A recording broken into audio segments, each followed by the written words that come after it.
Committee on Homeland Security will come to order. Without objection, the chair may declare the committee in recess at any point. The purpose of today's hearing is to conduct oversight of the Department of Homeland Security and assess priorities for U.S. Immigration and Customs Enforcement, U.S. Customs and Border Protection, and U.S. Citizenship and Immigration Services for the calendar year 2026. Before we get started, I'd like to remind the members and the public of the rules of decorum. These issues we are debating are important ones that members feel deeply about. While vigorous disagreement is part of the legislative process, members are reminded that we must adhere to established standards of decorum in debate. It is a violation of House rules and the rules of this committee to engage in personalities regarding other members or to question the motives of a colleague. It is also a clear violation of the rules of the House to make statements that might personally be offensive to the President or the Vice President of the United States.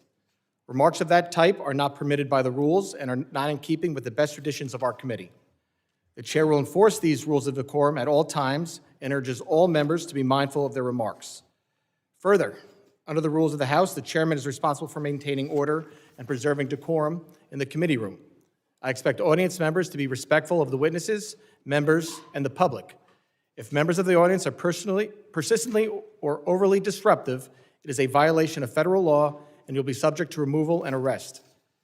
I now recognize myself for an opening statement. I want to start by thanking our witnesses for appearing before the committee today. Today's hearing provides the American people the ability to hear directly from the leaders that enforce our nation's immigration laws.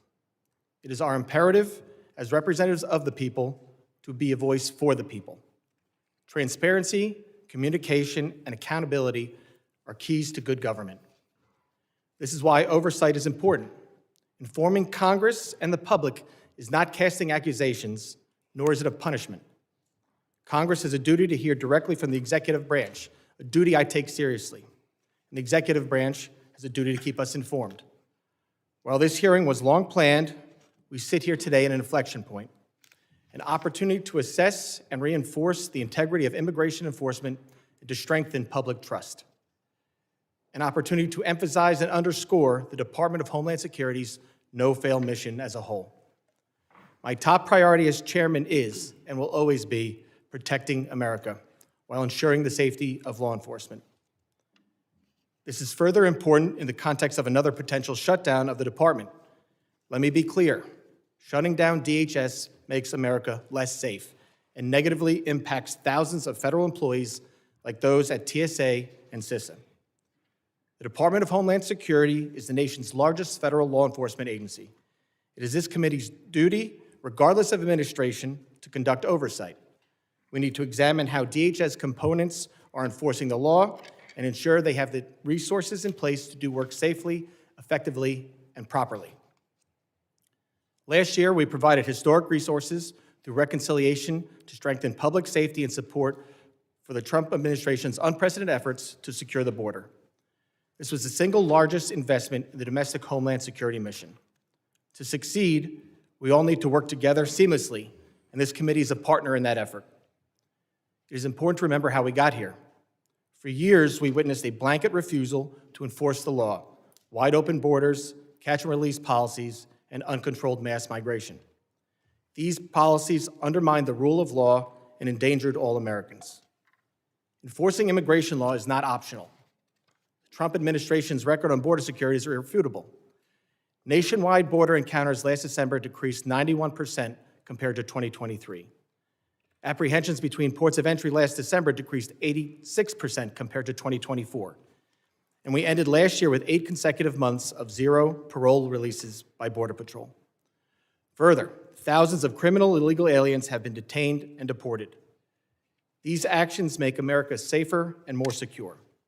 But the credibility of these successes is on the line. We must take the temperature down and look at the record of enforcement actions through rational eyes. We've seen a significant increase in violent rhetoric and agitation. We've seen a significant increase in attacks on federal law enforcement and in the number of threats facing them and their families. This committee highlighted the threat increases to law enforcement at an earlier hearing. We have seen state and local jurisdictions refuse to protect federal law enforcement officers. And obviously, we have now seen the deaths of 2 American citizens in Minnesota. This is all unacceptable and preventable. The safety of law enforcement and the communities they serve and protect must always come first. When officials or elected leaders rush to conclusions about law enforcement or their fellow Americans, public trust suffers. There must be complete and impartial investigation. I expect each of our witnesses to keep this committee fully informed as the investigations run their course, and I will ensure this happens. While these investigations are ongoing, officials and elected leaders cannot rush to judgment. I cannot put myself in the shoes of law enforcement, nor can I imagine what the families of Ms. Good and Mr. Preddy are enduring today. Public trust and public safety go hand in hand. We cannot have one without the other. I am encouraged to see that President Trump sent Border Czar Tom Homan and Commissioner Scott to Minnesota to work with Governor Walz, Mayor Frey, and other local leaders. I sincerely hope this dialogue continues. This should stand as an example of cooperation to anyone who continues to incentivize reckless behavior in our streets, unlawfully impede law enforcement operations, or disparage their fellow citizens. State and local officials should be partners, not obstacles when it comes to public safety. And federal officials should keep in mind that this kind of partnership is a two-way street. Everyone should have the same goal of keeping America safe. Transparency and communication are needed now more than ever. The department's no-fail mission hangs in the balance. A rule-based order is not one-sided. Enforcing immigration law and defending all Americans' constitutional rights, including the rights to peacefully protest, bear arms, and privacy, are not mutually exclusive. I want to thank Secretary Noem for making these witnesses rapidly available, and again, thank the three of you for being here today. As Border Czar Homan recently said, you can't fix problems if you don't have discussions.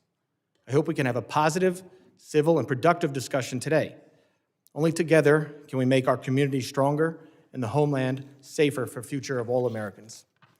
I now recognize the ranking member, the gentleman from Mississippi, Mr. Thompson, for his opening statement. Thank you very much, Mr. Chairman. Good morning to all of you who are here. Thank you for calling this hearing today. This important hearing has drawn a great deal of interest and attention, and many of my colleagues who represent the border city of El Paso and who have been leader on border security, Veronica Escobar, has joined us today and would like to ask questions of our witnesses. So, Mr. Chairman, I ask unanimous consent that the gentlewoman from Texas, Ms. Escobar, be permitted to sit with the committee and question today's witnesses as we have afforded that to other individuals in past hearings. Well, I thank the gentlewoman for their interest in today's important hearing. As I previously informed both the majority and minority, committee will not be entertaining off-committee member requests. Therefore, I object. Well, your objection is noted, Mr. Chairman, but I would, for the record, want to say that it's highly unusual that a member of Congress sitting with as much impact on immigration as her area is not afforded that courtesy. But you're the chairman, and that's your prerogative, as if it would be anyone else's. As the ranking member knows, we had many requests. This is a very important hearing. It is my duty to keep the wheels on this hearing and get actual answers on the record. I thank the gentlelady's interest. We had a lot of members who were interested in being here today, which is why we thought it would be best just to keep it for members of the committee. These gentlemen have repeatedly testified before many committees at the Capitol, and I'm sure other members will get the opportunity to do the same questioning. This is the Committee on Homeland Security. We had previously said we would not waive on members specifically for this hearing, and we're going to stick by that rule today. Thank you very much, Mr. Chair. May I say to Ms. Escobar, if there are questions you would like to have asked of these witnesses, if you will provide those questions to me or any other member of the committee, we'll be more than happy to transmit them. Thank you so much.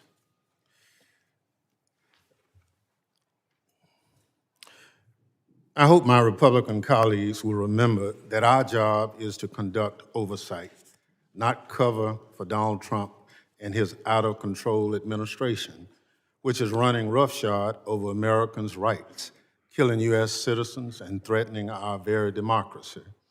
The disease rotting the Trump administration from the inside out started at the top and has infected every part of the executive branch. Nowhere is that more evident than at the Department of Homeland Security. This hearing is just the start of a reckoning for the Trump administration and its weaponization of DHS against American citizens and the principle our country stands for. DHS, led by Secretary Kristi Noem, must be held accountable for its lawlessness immigration operation. They are reckless, creating chaos in our communities, terrorizing adults and children alike, and undermining our moral authority as a nation of liberty and rule of law. Last month, an ICE agent shot and killed Renee Good, a Minneapolis mom, in cold blood as she drove away from him. After killing her, the agent called her a disgusting name. I won't repeat here. Other agents refused to allow a nearby physician to treat her. Democrats called for accountability. Instead, Secretary Noem blamed the victim, Ms. Good, and attempted to gaslight Americans with false claims that Ms. Good was a domestic terrorist. Renee Good was nothing of the sort. She was a mom, a wife, a neighbor, and an American citizen who did not deserve to die at the hands of her own government. She should be alive today.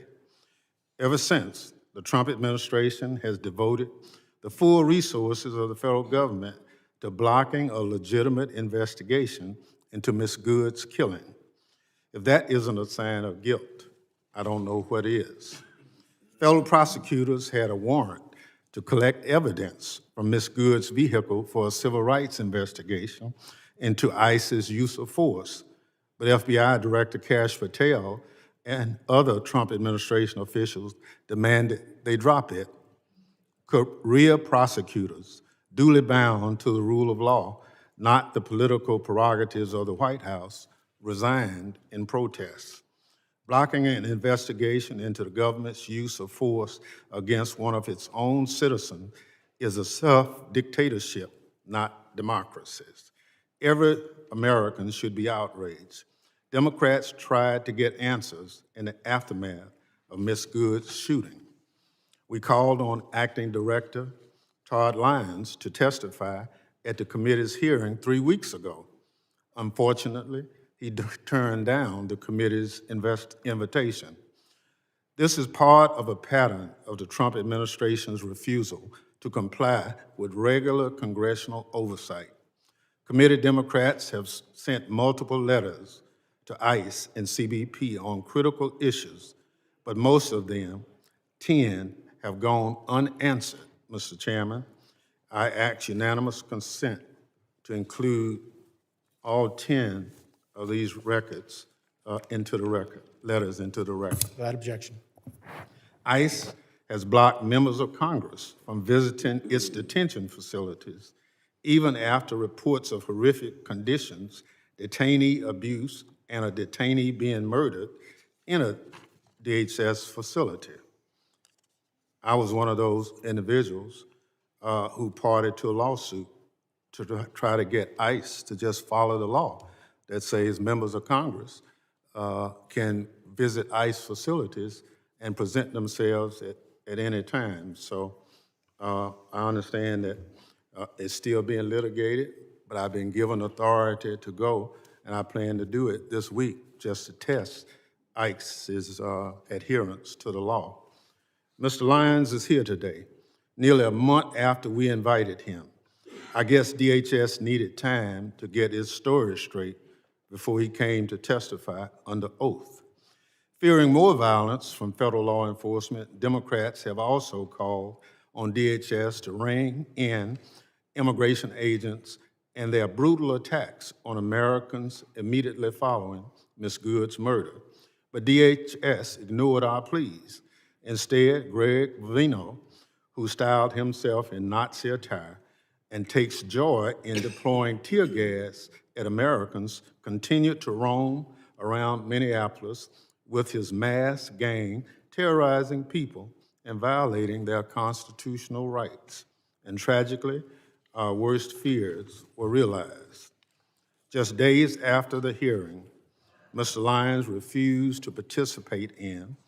CBP personnel shot Alex Preety, and he was face down on Minneapolis' sidewalk, killing him in broad daylight.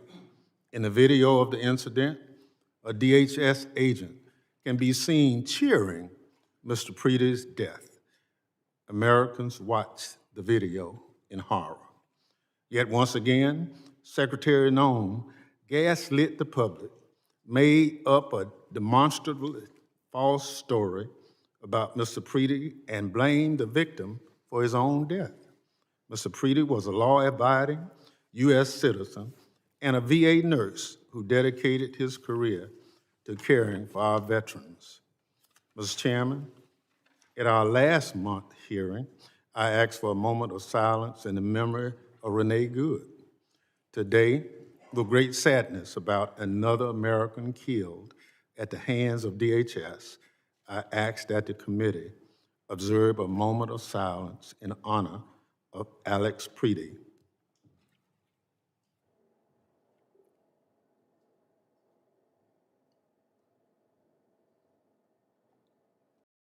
Thank you. The slaying of Ms. Good and Mr. Preety by DHS are the most tragic examples of what is wrong with Trump's DHS, but far from the only ones.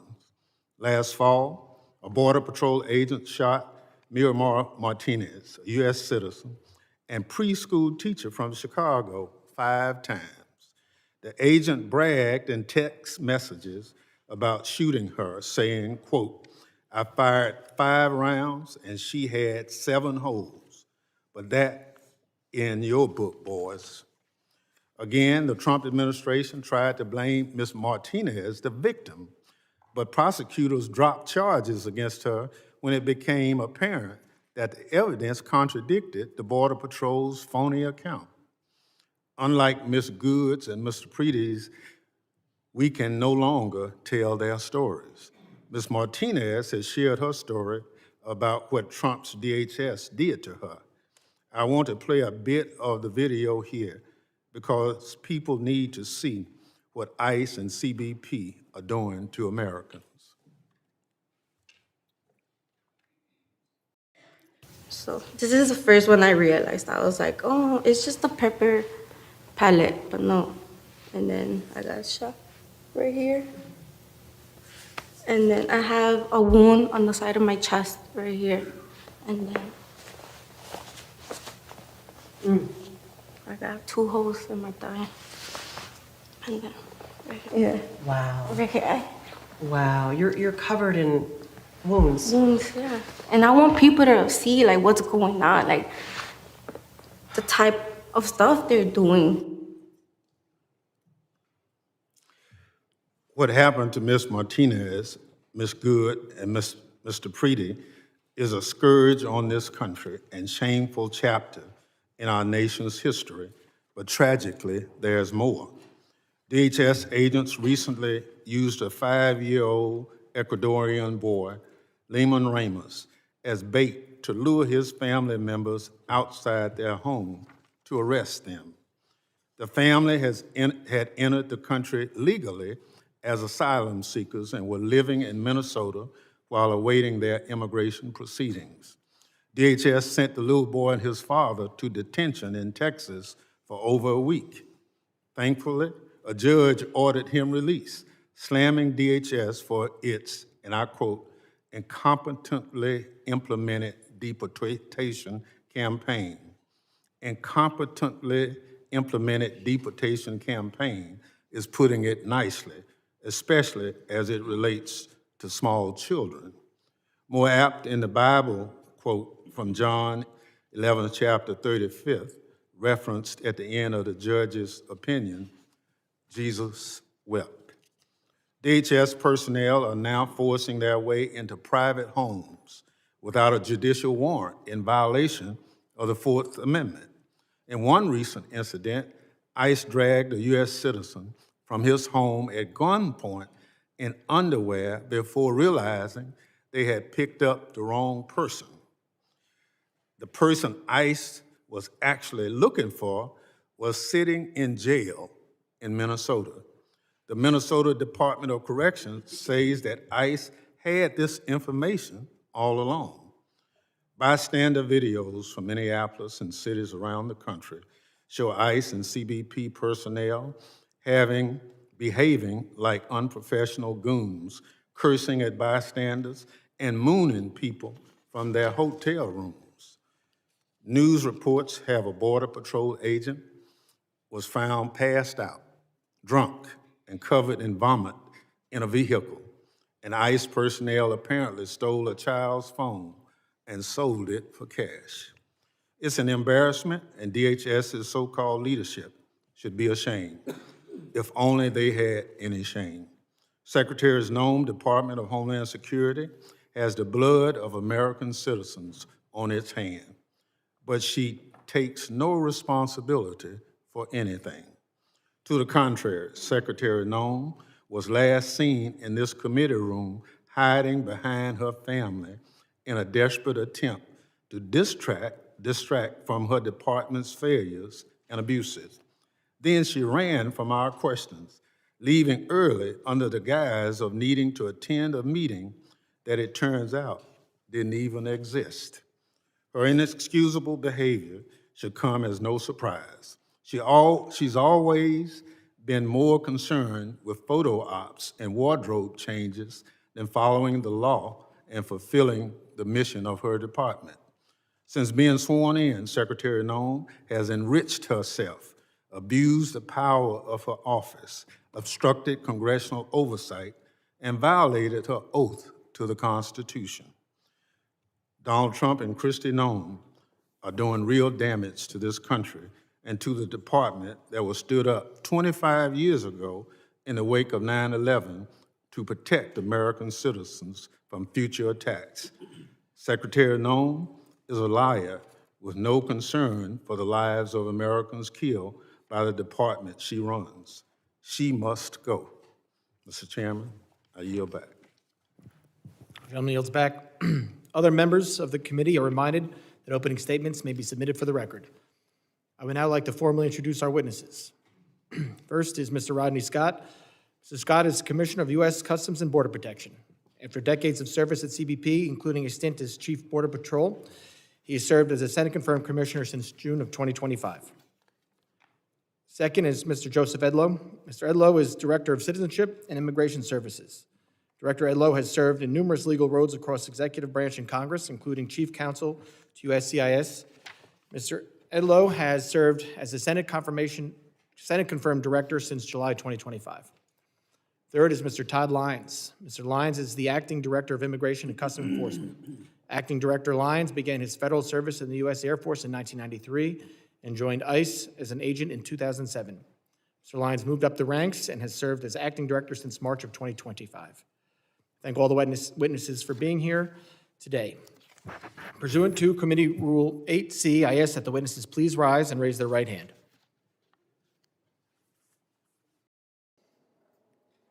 Do you solemnly swear that the testimony you will give before the Committee on Homeland Security of the United States House of Representatives will be the truth, the whole truth, and nothing but the truth, so help you God? Let the record reflect that the witnesses have answered in the affirmative. Thank you, and please be seated. I now recognize Commissioner Scott for 5 minutes to summarize his opening statement. Chairman Garbarino, Ranking Member Thompson, members of the committee. Thank you for the opportunity to appear here before you today. I'm honored to represent more than 67,000 dedicated men and women of U.S. Customs and Border Protection who are tirelessly protecting this great nation every single day by simply trying to make sure we know who and what is entering our homeland. Border security is national security. Law enforcement personnel that selflessly provide this service to America increasingly perform under difficult conditions and intense public and political scrutiny. But these brave men and women deserve our gratitude and thanks. It's my privilege to be here today joining my colleagues from Immigration and Customs Enforcement and Citizenship and Immigration Services. Our agencies work in partnership to secure the homeland and uphold the integrity of our immigration system. CBP has spent the last year rebuilding what was an intentionally broken border. As I informed Congress in 2021 and again in 2023, the open border policies of the Biden administration all but eliminated any meaningful border and it replaced it with a porous geographic line defined by record-high encounters with illegal aliens, overwhelmed facilities, and a workforce that was stretched so far beyond their capabilities that hostile nations and the cartels exploited our border at will. That all changed on January 20th, 2025, under the leadership of President Trump.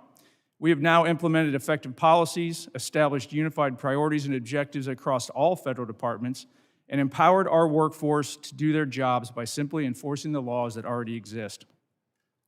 We have imposed consequences for those who break our laws, the laws that this body enacted. And today, the United States, because of these efforts, enjoys the most secure border in our nation's history. But this progress did not happen by accident. It's a result of a comprehensive approach to border security. We ended catch and release, we prioritized detention and removal authorities, and we sent a clear message that illegal entry into the United States will not be tolerated. And the numbers speak for themselves. We have achieved record low illegal crossings between ports of entry. Border Patrol apprehensions along the southwest border totaled over 90,000 for the entire year. That's a number that used to represent a single month under the Biden administration. Daily encounters have dropped by 95%, averaging about 250 per day, compared to 5,000 a day during the Biden administration. Our increased enforcement also resulted in the seizure of over 617,000 pounds of illicit narcotics. That's nationwide, an 8% increase over the prior year. This included nearly 11,000 pounds of fentanyl and more than 186,000 pounds of methamphetamines. This is what having a secure border looks like. None of this would have been possible, though, without the vision and leadership of President Trump and the historic investments made in border security. The One Big Beautiful Bill, a $65 billion investment, is enabling CBP to modernize border infrastructure, deploy additional advanced technology, and to grow our workforce. Since January 2025, CBP is building Smart Wall at record levels.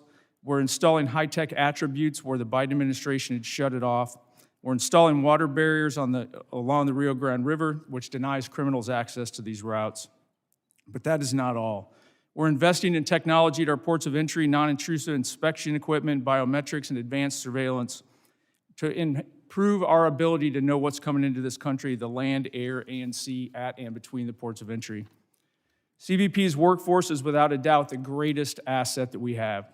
The One Big Beautiful Bill is investing historic amounts of money in recruitment, hiring, and retention and training to ensure that we have the most highly qualified and capable law enforcement professionals securing our border. Due to the collaboration across all federal departments, the resultant record low encounters, CBP has been able to surge resources to support ICE's targeted enforcement operations across the nation. CBP is integrated with ICE and other partners to identify and remove dangerous criminals and others who remain in the country illegally. As recent events have demonstrated, though, our officers and agents are increasingly facing an unprecedented level of aggressive interference and intimidation when executing the laws that you have asked them to enforce. These attacks on federal law enforcement personnel are coordinated and well-funded. This is not peaceful protest. No law enforcement officer should be put at personal risk simply for doing the job that we have asked them to do. I thank you for your continued support of CBP's mission, and I look forward to answering your questions today. Thank you, Commissioner. I now recognize Director Edlow for 5 minutes to summarize his opening statement. Thank you, Mr. Chairman. Chairman Garbarino, Ranking Member Thompson, and members of the committee, it is an honor to speak to you about the priorities and progress of U.S. Citizenship and Immigration Services. I'm grateful for your partnership as we work together to uphold the rule of law, protect our citizens, and safeguard our homeland. Let me begin by expressing my appreciation to President Trump for his trust in me and to Secretary Noem for her leadership at the Department of Homeland Security. I'm proud to serve alongside a workforce that's deeply committed to advancing the President's agenda, protecting our communities, and restoring integrity to America's legal immigration system. As Director of U.S. Citizenship and Immigration Services, My vision has been straightforward and clear. Restore accountability to our immigration system and ensure that it serves the interests of the American people first and foremost. Today, I want to highlight some of our most significant accomplishments: ending the exploitation of immigration programs, putting American workers first, protecting our communities from public safety threats, protecting national security, and combating immigration fraud. Fraud isn't just a paperwork issue. It's a national security and public safety concern. Often those who wish to do us harm exploit weaknesses in our system. Over the past year, USCIS has made nearly 33,000 fraud referrals to law enforcement, a 138% increase over previous years. We conducted thousands of site visits to homes and workplaces and thousands of social media checks to ensure aliens aren't espousing anti-American sentiment. Moreover, our fraud detection and national security team completed over 21,000 investigations, identifying fraud in approximately 65% of those cases. In Operation Twin Shield in Minneapolis-St. Paul back in the fall, we uncovered marriage fraud, visa misuse, and student visa abuses, leading to denials of immigration benefits, arrests, and removal proceedings. This work led to Operation Paris, where we continue re-examining thousands of refugee cases in Minnesota, conducting thorough background checks and in-person reviews. We've also strengthened our vetting policies. If someone falsely claims U.S. citizenship to get a public benefit or try to vote, we hold them accountable through denial of citizenship or loss of immigration status. We've tightened screening to determine whether claimed marriages and family relationships are legitimate. And we've changed regulations to employment authorization is no longer automatically extended. Now we require more frequent renewals so that we can vet aliens more frequently and ensure that they deserve to remain in the country. Additionally, we've taken action to end the exploitation of immigration programs. Mass humanitarian parole programs were being abused by the prior administration. So we've restored them to Congress's original intent, allowing those benefits on a case-by-case basis. Secretary Noem also ended decades of temporary protected status for several countries, returning the program to what Congress intended: temporary protection, not permanent status in the United States. Moreover, this administration is doing more to ensure the integrity of our elections. We enhanced the SAVE program so states can verify citizenship of those on their voter rolls more effectively. Since January 2025, we've processed over 58 million queries, and 27 states are participating. Additionally, federal agencies ran nearly 206 million SAVE queries last year to identify fraud and preserve public assistance benefits for lawful U.S. residents and citizens. We're also putting American taxpayers and communities and workers first. We affirmed that aliens should be self-reliant, not dependent on public assistance, and that their sponsors are liable for the cost of public benefits that they access. The Department of Homeland Security is also working to rescind the 2022 public charge rule, restoring our discretion to determine if an alien will rely on government assistance. We've proposed protecting American jobs by prioritizing H-1B visas for higher-skilled, higher-paid workers so that companies can't use those visas merely as a way to get cheaper non-citizen labor. We've also streamlined agricultural visa processing to better support American farmers. A major milestone was implementing the One Big Beautiful Bill, which added new fees for certain immigration processes. USCIS collects those fees, but only retains a small amount of the money, while the rest goes to other agencies and deficit reduction. Finally, protecting the American people is at the heart of everything we do. After the attack on 2 brave service members of the National Guard last November, Secretary Noem directed us to review immigration benefits for aliens from high-risk countries. In closing, U.S. Citizenship and Immigration Services is restoring integrity, accountability, and security to America's legal immigration system. These accomplishments reflect the dedication of our workforce and the transformative leadership of President Trump and Secretary Noem, both of whom have allowed USCIS to do the job it was created by Congress to do. We stand ready to continue working with Congress to protect the homeland and uphold the rule of law. Thank you, and I look forward to your questions. Thank you, Director Edlow. I now recognize Acting Director Lyons for 5 minutes to summarize his opening statement. Good morning. Chairman Garbarino, Ranking Member Thompson, distinguished members of the committee, thank you for the invitation to discuss the critical work U.S. Immigration and Customs is doing every day to carry out President Trump's agenda to keep America safe, restore order to our communities, and return the rule of law to this country. Under the leadership of President Trump and DHS Secretary Kristi Noem, the men and women of ICE have been empowered to do exactly what they're trained to do: arrest and remove illegal aliens and criminals from our communities. We are enhancing public safety, securing our national security, and finally restoring integrity to the immigration system that had been allowed to collapse. We have supercharged our partnerships with state and local law enforcement, empowering officers around the country through the 287G program to help ICE identify and remove criminal aliens. Those partnerships have increased more than 900% since President Trump took office, and our communities are safer for it. I am also proud of our agency's unprecedented hiring campaign that led to hiring of more than 12,000 officers and special agents in less than a year, and more than 222,000 individuals submitted applications. This expansion of a well-trained and well-vetted workforce will help further ICE's abilities to execute President's and Secretary's bold agenda. Before discussing our broader operations, I must address the situation in Minnesota and the dangers that ICE agents and officers face nationwide.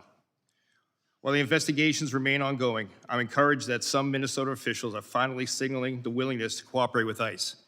But let me be clear, promises are not enough. We need action. In the wake of the unprecedented border crisis of the previous administration, ICE has stepped into the breach to enforce the law. This commitment has a cost. We are facing the deadliest operating environment in our agency's history. In fiscal year 2025, death threats against ICE personnel increased more than 8,000%. Assaults on officers have skyrocketed over 1,400%. One officer in Minnesota had his finger bitten off by a protester, egged on by elected officials characterizing our officers as the Gestapo of secret police. The families of ICE personnel have been made to feel unsafe in their homes. I know this firsthand because my own family was targeted. But let me send a message to anyone who thinks they can intimidate us. You will fail. Despite these perils, our officers continue to execute their mission with unwavering resolve, and we are only getting started. ICE remains committed to the fundamental principles that those who illegally enter our country must be held accountable. Since the beginning of the second Trump administration, we have achieved historic results. From January 20th, 2025 through January 20th, 2026, ICE has conducted nearly 379,000 arrests. Among those arrests were more than 7,000 suspected gang members and over 1,400 known as suspected terrorists. The President tasked us with mass deportation, and we are fulfilling that mandate. Thanks to the resources provided by this Congress, we are ramping up detention capabilities and removal flights daily. In the last year alone, we conducted over 475,000 removals. It's a brutal reality that criminal immigration today is organized by sophisticated, ruthless, transnational criminal organizations. These include cartels and transnational gangs President Trump has rightly designated as foreign terrorist organizations. The only way to defeat them is to destroy their revenue. Within Homeland Security investigations, our special agents are delivering critical outcomes in the fight against transnational crime. We are seizing fentanyl before it kills our children and dismantling the networks that poison our communities.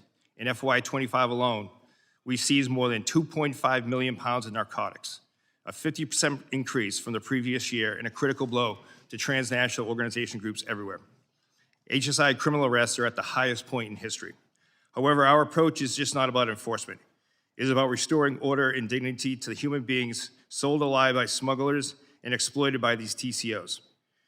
In August 2024, the DHS Office of Inspector General released a report that concluded that more than 291,000 unaccompanied alien children out of nearly 450,000 transferred from DHS to HHS custody were simply lost by the system. We are talking about children exploited in factories, abused in sexual trades, and living as indentured servants on American soil. HSI is leading the charge to find them. We have conducted more than 71,000 field engagements to locate children, verify sponsor legitimacy, and uncover criminal activity related to exploitation. Since February 2025, ICE has arrested more than 500 criminal sponsors of these offenses, including sexual exploitation and forced labor, dismantled more than 2,400 human smuggling operations, and along with our federal partners, located more than 145,000 children.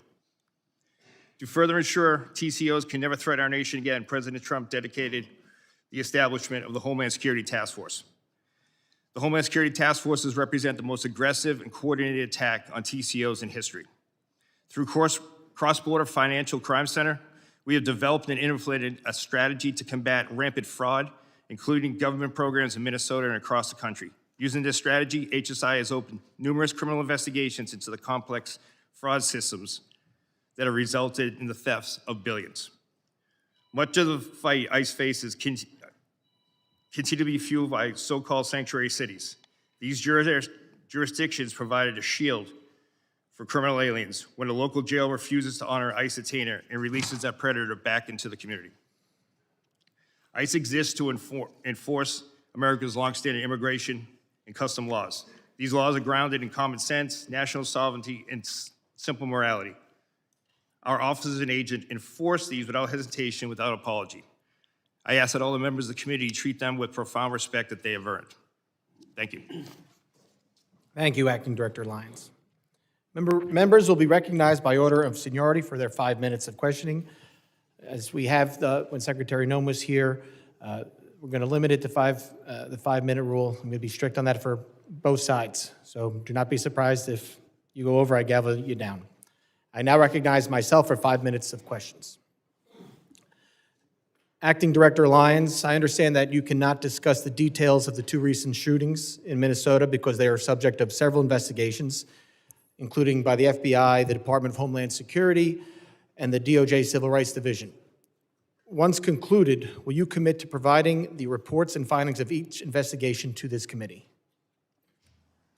Yes, Mr. Chairman, we're fully committed to give you the full and unabridged investigation and the outcome. Thank you. Commissioner Scott, can the committee have the same commitment from you? Yes, sir. Thank you both. Commissioner Scott and Acting Director Lyons, following this hearing in writing, I'd like to know what is the standard operating procedure for each of your agencies for an investigation when deadly force is used. Currently, Acting Director Lyons, are those procedures being followed for the 2 uses of deadly force in Minneapolis this past January?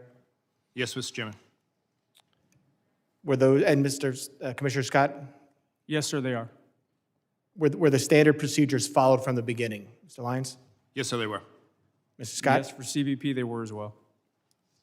Thank you very much. We're all obviously concerned about officer safety and have seen and heard about increasing threats and assaults against law enforcement. Director Lyons, are your officers trained regarding the difference between a protected protest and what is unlawfully impeding law enforcement? Yes, sir. Deportation officers and special agents are taught at the Federal Law Enforcement Training Center. They are taught in defensive tactics, personal safety, but as well as laws to include First, Second, Fourth, Fifth, 10th, 14th Amendment. The officers are trained before they go out into the field, and then while they're in the field. They are specialized training in disturbance control and other special tactics. Commissioner Scott, are your officers similarly trained? Yes, they are.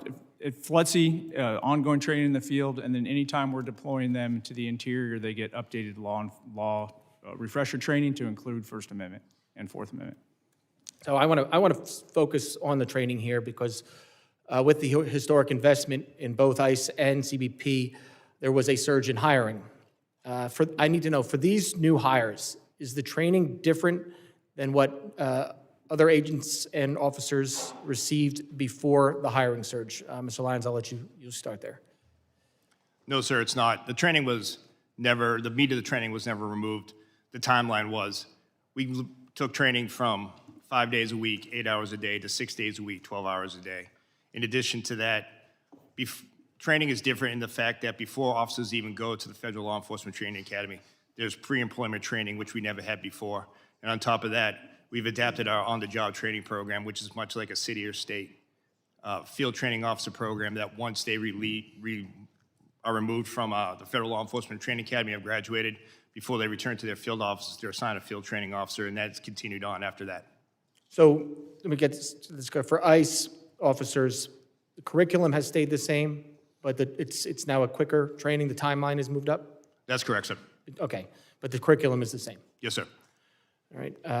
Commissioner Scott, can you talk about if there's been a change in training since the hiring surge? There's been no change in the training within Customs and Border Protection. Border Patrol agents go through a 117-day academy. The CBP officers go through a 103-day academy. That's actually training days. There's been no changes to that. So- The only change that has been made is in our quarterly training. We've added scenarios based on what we most likely think they will encounter in the field. So we've actually added some of the protest type encounters as well. So there's been no change in the timeline either? Similar, ICE did that, you did not? No, we did not. Okay. And while, this is nothing, well, because this is my last question, I'm sure. While understanding they are not suitable for every occasion, there's been a lot of talk about the use of deadly force. Are agents and officers equipped with and trained in the use of tasers or other less lethal alternatives to avoid the use of deadly force? And Mr. Director Lyons, I'll start with you, and then Mr. Scott, you can finish. Yes, sir. Every deportation officer special agent are trained in secondary weapons, which include the taser, OC spray, and baton. They're And trained those are made available. and they're equipped. Yes, sir. Mr. Scott? It's a similar answer that all of our agents have to carry a secondary weapon. They trained at the academy, and then they go through quarterly refresher training every 3 months. Okay, I appreciate it. I will have, I'm sure, for some follow-up questions today, and I will submit those to you in writing. But with that, I yield back, and I now recognize the ranking member for 5 minutes of questions. Thank you very much, Mr. Chairman. Mr. Lyons, how many ICE agents have cameras as of today? Sir, as of today, more than 3,000 ICE officers have cameras that are active in the field, with another 6,000 being deployed, sir. So how many in the field? How many ICE agents are in the field as of today? Oh, I'm sorry, sir. Agents in the field today? You said agents in the field. I'm just trying to get the number of ICE agents who have cameras on their body as of today. Approximately 3,000, sir. 3,000 out of how many? Out of approximately 13,000, sir, that are in the field. So you have 3,000 out of 13,000 who have cameras. Yes, sir. Mr. Scott? I don't have the actual number in front of me right now. It's about 10,000. We're building that program out as we speak. 10,000 out of how many? Out of about 67,000. But the Out of- catch there out is of- the ports of entry, we have significant video. Nope. I don't want to go to ports of entry. I just want to know how many cameras right now do you have on your agents? When you say agents, Border Patrol agents, there's about 10,000. 10,000 That's an estimate, out, 10,000 out of how many? Out of 20,000 Border Patrol agents. So half of them. Approximately, yes. So I'll give you a chance to look at that, since you said approximately, and get back to the committee on what's the accurate number. Not how many you're purchasing, how many as of this day. Understood, and I will get you that number. Thank you. Mr. Lyons, what's the regular timetable of training an ICE agent? Sorry about that, sir. Right now, the training is approximately 47 days at the Federal Law Enforcement Academy. Overall training is about 3 months, sir. So you went from 3 months to 47 days. No, sir, the whole total training to include the pre-employment training and then the OJT program is 3 months. And 47 days in the Federal Law Enforcement Training Academy. So they go to Flexi for 47 days or for 3 months? No, sir, you asked for the total training time. The total training time now is a combined 3 months, sir, with 47 days at the Federal Law Enforcement Training Academy. So you didn't reduce the timeline for any of the ICE agents to come on board? We reduced the timeline for the previous certified federal law enforcement officers or special agents, where we went to the ones who are already trained in firearms and defensive tactics and criminal procedure. We adapted to a shorter program so they would just have the extensive Immigration Nationality Act training, immigration law, and ICE-specific training. So if you hired somebody for ICE today, how much training would they receive before they become a full-time agent? So for a person off the street who has never been a law enforcement officer, they're looking at approximately 3 months of training, sir. And the 47 days is for who? That is for everyone that hasn't, who's never worked for ICE, sir. So you could have someone that's a Capitol Police officer.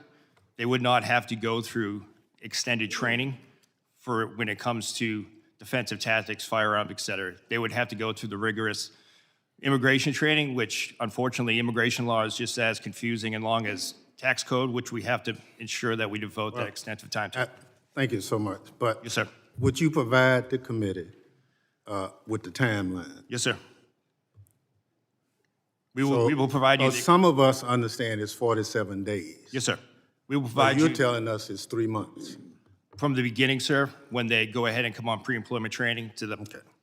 OJT program afterwards. But we will provide the committee with the full Okay. each breakdown.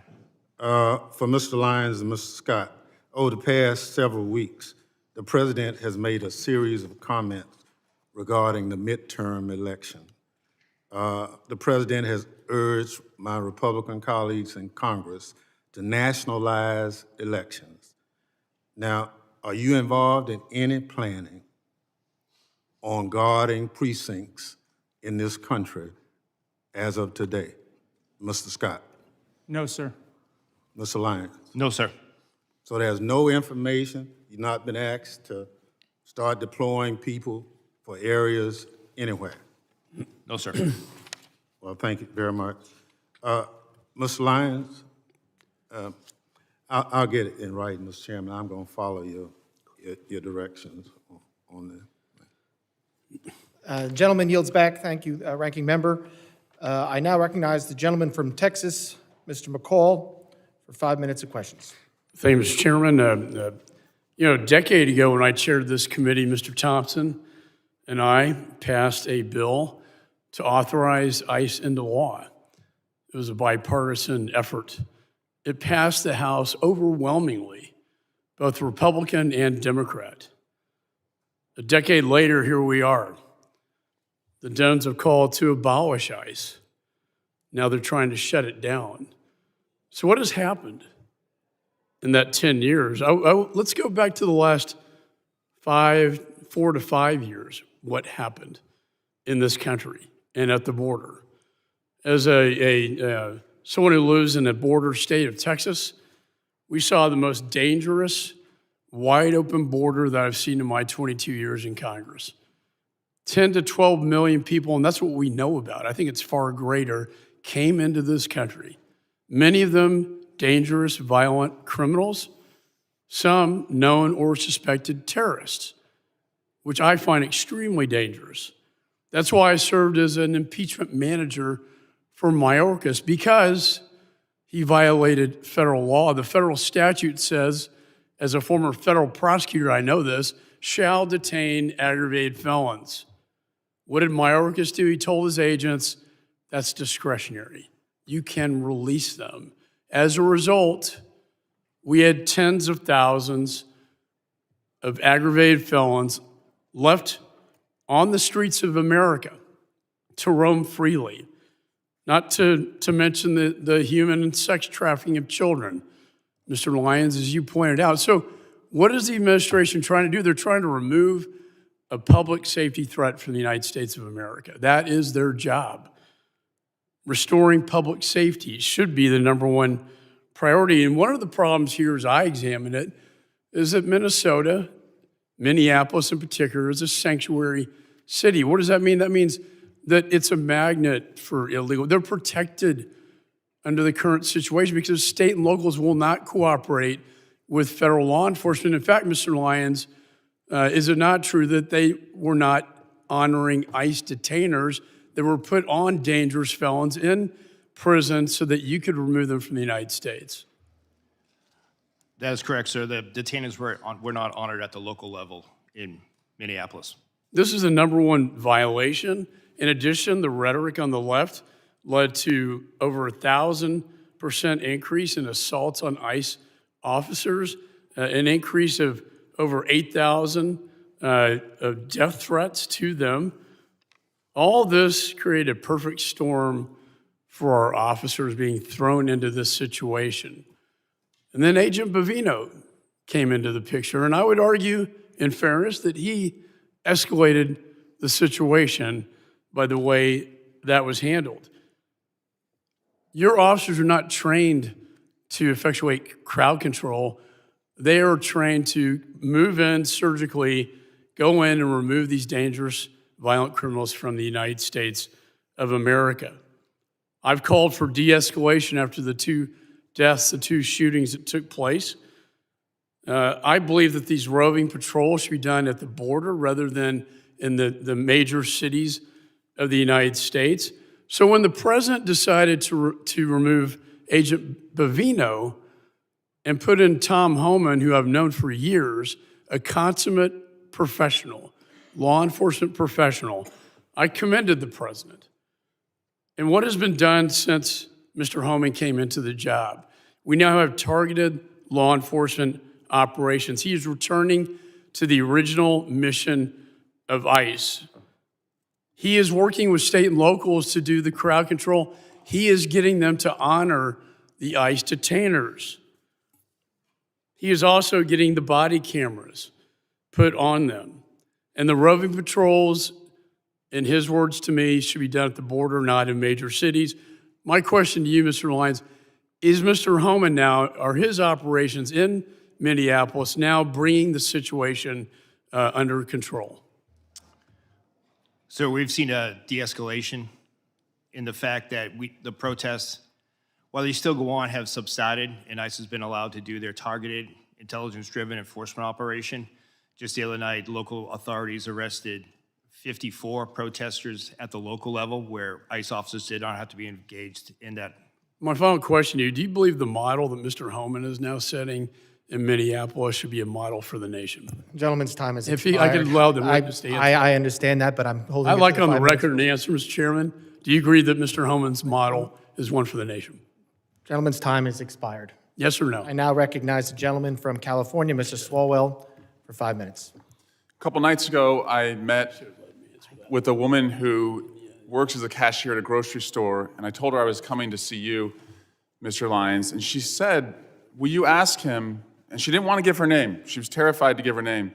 But she said, when I get off my shift around midnight and I walk through the parking lot to my car, she said, if somebody rolls up in an unidentified van and gets out wearing all black and their face is covered and they don't have any identification and they ask me to get into the van, how do I know who they are? How does she know, Mr. Lyons? How does she know if they're an ICE agent or bad guys? Sir, ICE agents have identifiable placards on their uniforms as well as their badges representative, but you won't see ICE agents rolling through the parking lots and just snatching someone up. ICE does intelligence-driven, targeted enforcement operations.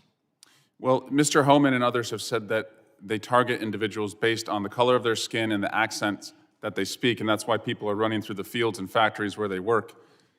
Director Lyons, last year you said in Phoenix at the Border Security Expo that you wanted to see a deportation process that was like, quote, Amazon Prime, but with human beings. Mr. Lyons, how many times has Amazon Prime shot a mom 3 times in the face? None, sir, but you're also... It's the square root of 0, that's right. Yes, sir. Yeah, but if we're going to go down that route of my comment, I did say that comment. However, that comment was taken out. If you go back and watch the video, I did say that we need to be more efficient when it comes to removing individuals from the United States because ICE doesn't detain punitively. We detain to remove. I don't want to see people in custody. At the end of my statement was, and again, to your point, it was a industry day for AI and efficiencies, but I did say at the end of it, but we deal with human beings, so we can't be like them. And speaking That's of the human- key part that you're leaving out. Well, speaking of human beings, how many times has Amazon Prime shot a nurse 10 times in the back? None. How many times has Amazon Prime dragged a woman out of her car by her hair and then dragged her down the street? None. How many ICE agents have been fired for their conduct under your leadership? Sir, I can get you that data. I'll get that back to you. Is it more than 1? I'm not going to speak about personnel actions, but I'll get you that data. Can you tell us if at least, God, I hope at least 1 person has been fired for their conduct since these operations have begun? Are you telling us you can't even say 1 person's been fired? Sir, I'm not going to talk about personnel actions, but we will get back to you. But 2 people have been killed so far, is that right? A nurse named Preddy and a mom named Good. 2 people have been killed so far. Yes, sir. Mr. Lyons, will you apologize to the family of Renee Good for being called a domestic terrorist by the president and his leadership? No, sir. Why not? Sir, I welcome the opportunity to speak to the family in private, but I'm not going to comment on any active investigation. Is she a domestic terrorist? Sir, I'm not going to comment on the investigation, and the President and Secretary Noem are elected officials. That's their right to their comments, but as career law enforcement, we won't speak to any. Do you agree with their comments? Sir, I'm not going to go ahead and talk about any ongoing investigation. Will you apologize to the family of Alex Preddy for also being called a domestic terrorist? Sir, again, I'm not going to speak to any ongoing investigation. Mr. Lyons, your staying to lead ICE is a decision. Sir, I'm sorry. Could you repeat Your that? staying on to lead ICE is a decision. And I've read your background.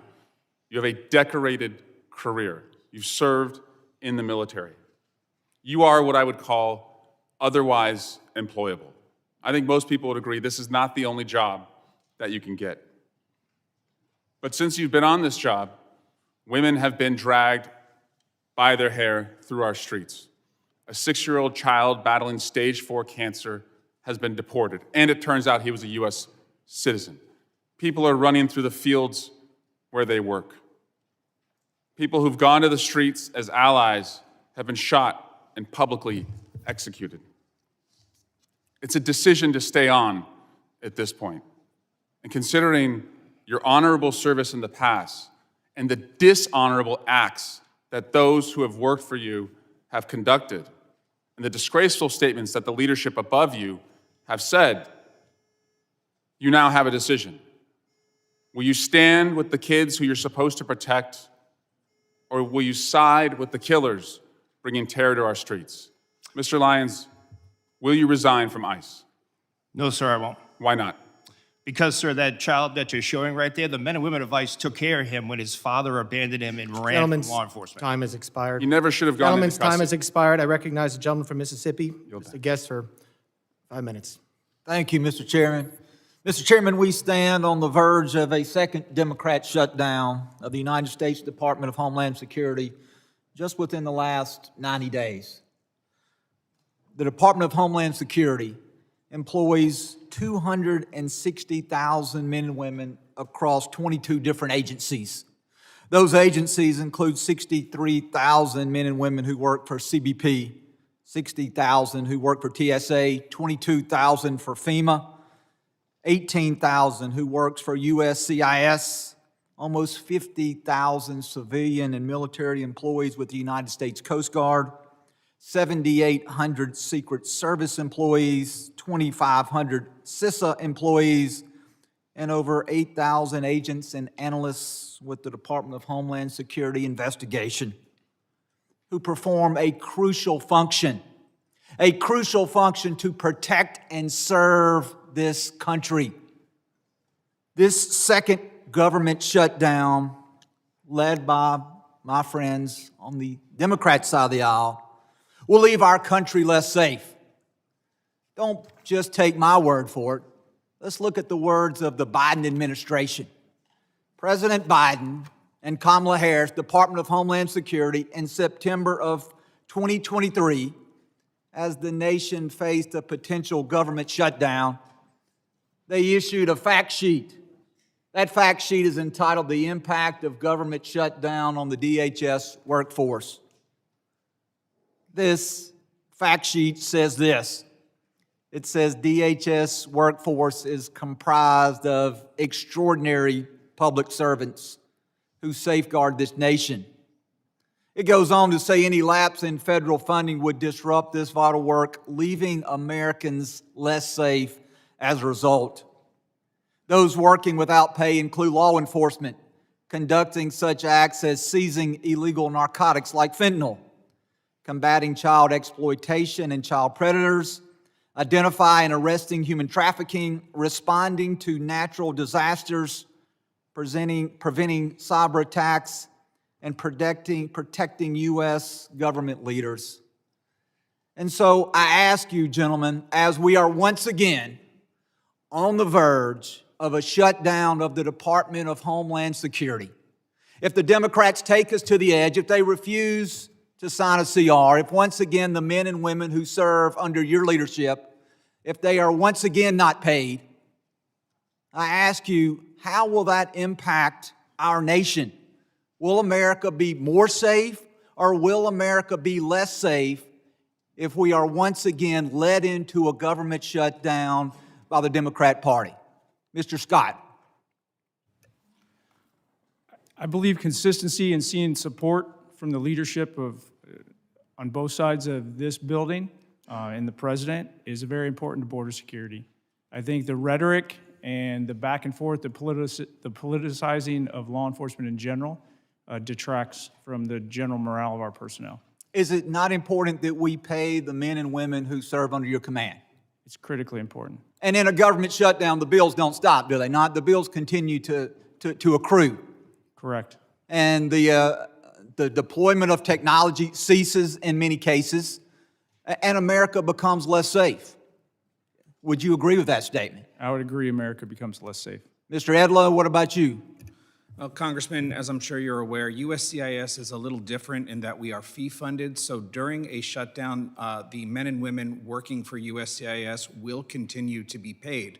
However, in terms of our screening and vetting enterprises, as well as everything else we do, we have formed very, very strong working relationships with the other components, and that's critical for us to be able to do our work. While we may be there able to continue without our partners being paid and with them being furloughed, it's going to make America significantly less safe. And Mr. Lyons. Yes, sir. It will have a great impact, especially on the Homeland Security task forces and the men and women that are focused on the transnational crime and foreign terrorist organization. Mr. Lyons, very quickly, we've had many members of this committee who have made allegations. The Democrats have once again taken the mantle of the party to defund the police and abolish ICE. Do you wish to take my last few seconds to speak about the consequences that has on the men and women that you serve? The men and women of ICE are sworn law enforcement officers who are dedicated to do their mission to protect the United States. Thank you, Mr. Chairman. I yield back. Gentleman yields back. I now recognize a gentleman from California, Mr. Correa, for 5 minutes of questions. Thank you, Mr. Chairman. I want to welcome our witnesses today. Gentlemen, wanted to start out by talking a little bit about my district, Southern California, Disneyland. Southern California is the center of manufacturing for the United States. California, biggest ag state in the Union. California, also, big donor, taxpayer dollars to the United States. President Trump got elected on the promise to deport the worst of the worst. Your numbers, Mr. Lyons, less than 14% of those arrested by ICE first year, 2025, had charges or convictions of violence. 70% of those deported had not even a traffic ticket. Mr. Lyons, I think we're all patriots, but I'm trying to figure out how, this is a question to you, sir, how deporting a nanny makes our nation safer, stronger, how trying to deport the father of 3 Marines make this country stronger, how deporting the parents of a number of Marines at Camp Pendleton makes this nation stronger. Sir, thank you for your welcome, first off. Just to address your, the numbers with the 14%, sir, that's 14% that are listed as violent criminal felonies. However, what's left out of that is the fact that what's left off that list. Those is human 70% that don't have a traffic ticket Sir, and deported, how has that made our nation stronger? Sir, if you look at what ICE has done, more than 60% of every individual that is in ICE custody has a pending or a conviction on a criminal charge. Not to count. Sir, let me move ahead. I only have 3 minutes, and we'll talk later. Yes, sir. Let's talk about American citizens. Again, back home. People, young people asking me, what do I have to carry with me so I won't be deported? Is, Mr. Lyons, carrying a passport, is that enough so they won't be detained or deported in my district? Sir, an American citizen shouldn't carry or shouldn't feel the need to carry. Let me tell you what some of your ICE agents have done. They pulled over a gentleman in a pickup truck, showed his passport, they threw it to the side, detained him. What do we have to do to show that we're American citizens? Sir, no What do we American ha- citizen falls under Title VIII. No American citizen will be arrested for being an American citizen. But you just said to my colleague that nobody has been fired because of violations of the law for disciplinary actions, yet this is happening in my district. Mr. Lyons, we're a very boring district. We work hard, mind our own business. ICE in our streets now. People are terrorized. American citizens. Number of cases of Americans being detained, being taken in, some being held for 5 days. Sir, what do we do with those people in that situation? What do we tell them? Sir, I don't know of any particular case that you're speaking of American citizen being held. I'm more than happy to provide you a list, sir. 100%, sir. So let me ask you, sir, are you surveilling U.S. citizens today? No, sir. Those people protesting, practicing this First Amendment right, photos of them, data taken, they're not being placed in any kind of a database? There is no database for protesters, sir. One of your officers in Maine said to one of the individuals protesting, we're going to put your face in a little database. What does that mean? Do you have a little database No, sir. of Americans? No, sir, we don't. Then what do you think your ICE agent was doing to this individual when he said those statements? I can't speak for that individual, sir, but I can assure you there is no database that's tracking United States citizens. Sir, California, we're a sanctuary state. Does that cause you a problem picking up individuals? Yes, sir. I have with me today some data from Sheriff Barnes, Orange County Sheriff, very good friend. He's been here to testify numerous times. For 2025, he referred about 300 individuals for your office to pick up. 250 were picked up, 50 were never picked up. We had a long conversation saying, what is going on? If these are the worst of the worst, you've called ICE to pick them up and you didn't pick them up. Can you explain to us why you didn't pick up all these individuals that were referred to your office to pick up? Yes, sir. That's the key part of that is the referral. We make sure that those individuals are eligible to be placed in detention and for movability. So You in that never case, it would even be looked at Gentleman's those time's- individuals. Gentleman's time's I would like to expired. talk to you about this issue later on, Mr. Lyons. Gentleman's Thank you very Time much. has expired. I now recognize the gentleman from Texas, Mr. Pfluger, for 5 minutes of questions. Thank you, Mr. Chairman. Why are we here? And I think it's pretty clear that until proven otherwise, at 5 years of experience, that it seems like one side of the aisle is in favor of open borders and wants to abolish ICE. And I hope that that can be proven wrong. And the other side of the aisle wants to enforce the laws that are on the books. Commissioner Scott, how many administrations have you worked for in your career? Since the Clinton administration? So multiple Republicans and multiple Democrats. Correct. Is it a crime to enter this country illegally and to skip a notice to appear, to skip a court-ordered appearance, and to not comply with the laws that are on the books? Yes, sir. Has that changed since you started working for President Clinton? No. So I can't imagine establishing the fact that it is a crime to skip a notice to appear. We had 10 to 12 million people who entered this country illegally in the Biden administration. As a conservative estimate, there are sanctuary cities all throughout the United States who have said, we will not comply with federal laws. That's why we're here today. I can't imagine being a DHS officer, an ICE officer, and being threatened with violence, having death threats, being doxxed, having your family identified, putting that on the internet, and violently telling you that they are going to kill you because you are enforcing the laws that are on this book that were passed by both sides of the aisle in this body. Director Lyons, how many of your agents are being doxxed, threatened, or harassed? We've had over 8,000% increase on death threats. You know, I'm in the middle of working a bipartisan domestic terrorism working group with another member on this committee. There is a group called Defend 612 that has come out with tactics, techniques, and procedures in Minneapolis to do things like encourage protesters to impede law enforcement, to push civilians towards legally and physically risky confrontations, to help mobilize a counter-protest, to coordinate strategies and trainings to aid illegal immigrants to avoid detention. Are you familiar with groups like this, Defend 612? Yes, sir. We have multiple groups around that in all 50 states. There's an article written by Christina Buttons, and I'd like unanimous consent to enter this into the record called Inside Minneapolis's ICE Watch Network. Chairman, I seek unanimous consent to enter. Without objection. This article talks about these tactics, techniques, and procedures that put your law enforcement agents and your agents at risk. What is different about Minneapolis? What kind of coordination have you received from the local police department that we don't see any of this in Texas? We've not seen, and there have been many ICE operations that have happened in Texas, but what's different from what you've seen in Minneapolis? Unfortunately, sir, in the beginning of the Minneapolis operation, we didn't see any cooperation at the state or the local level, whether it be from the Minneapolis Police Department or the Minnesota State Police, which led to ICE officers and agents, as well as our other federal partners, pretty much having to defend themselves from whatever impediment, riots, or protests. Were they told by local elected officials not to cooperate? Yes, sir. Is that because they're a sanctuary city?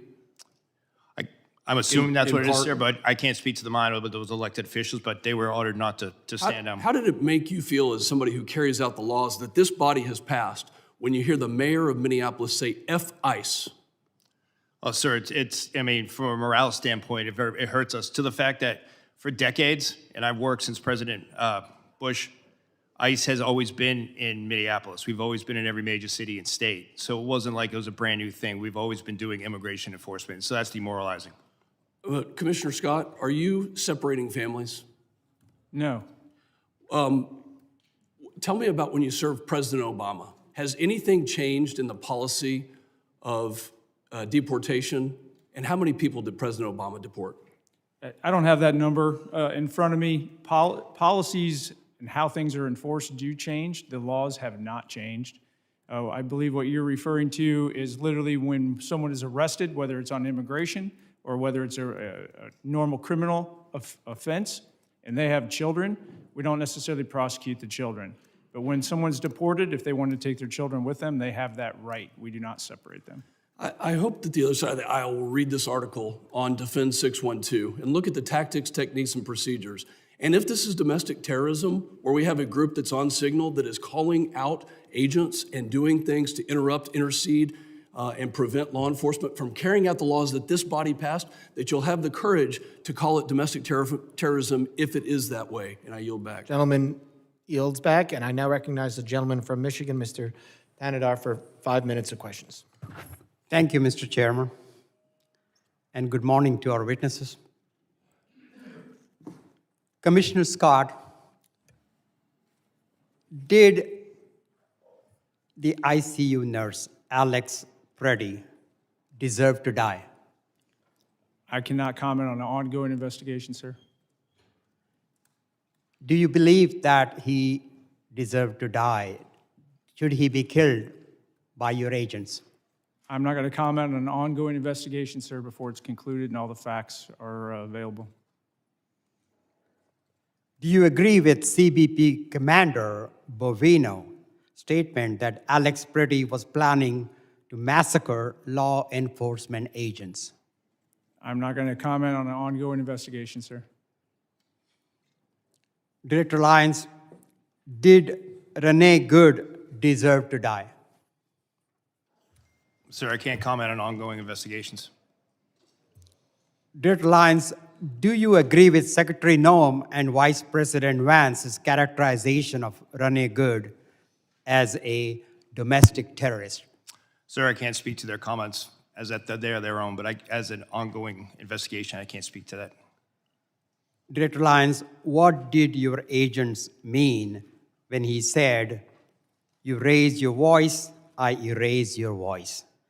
In the video just that we have seen, all of us have seen. Sir, I'm not aware of that video that you have, sir. I can't comment on what that officer has said. Does that statement, if I show you the video of that, does that statement reflect the value of your agency? And does ICE respect and adhere to the First Amendment? Yes, sir, ICE does respect and refer to the First Amendment, but that doesn't respect, your statement that you said doesn't represent the values of the men and women of ICE. Commissioner Scott, does CBP respect and adhere to the First and Second Amendment? Yes, we do.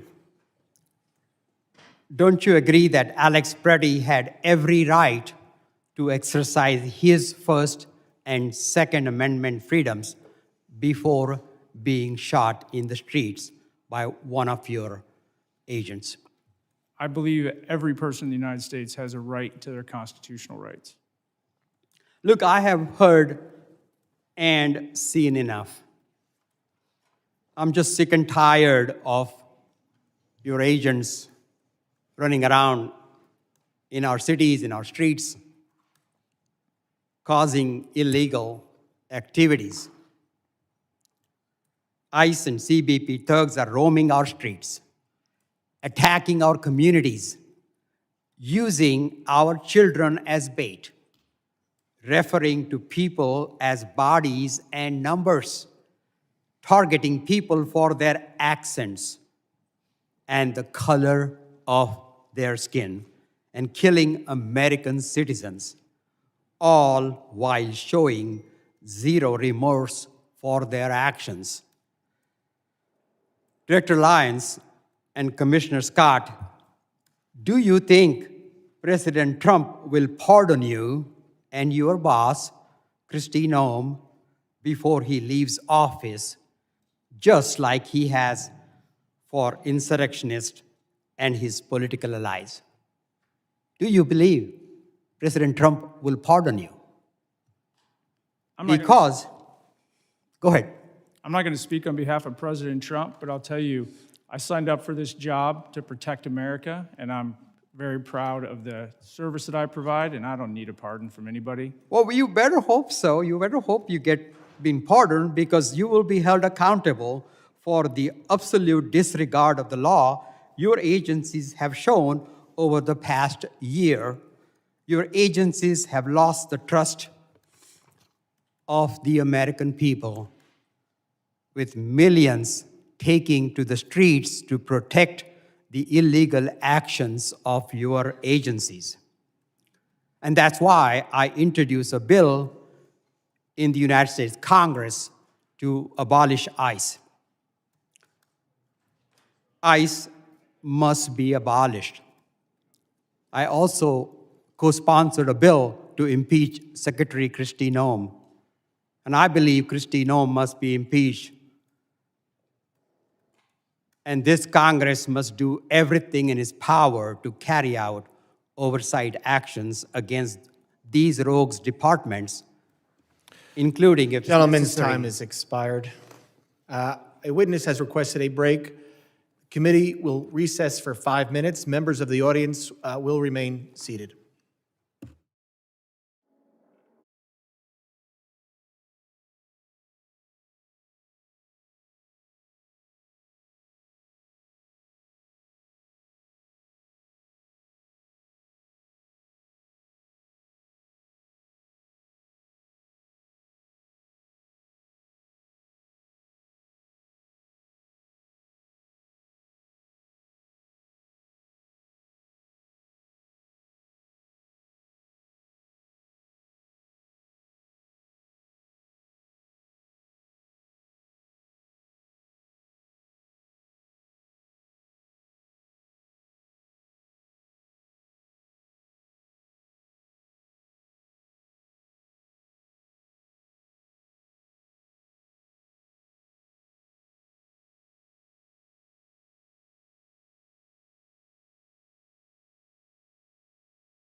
Committee will come to order.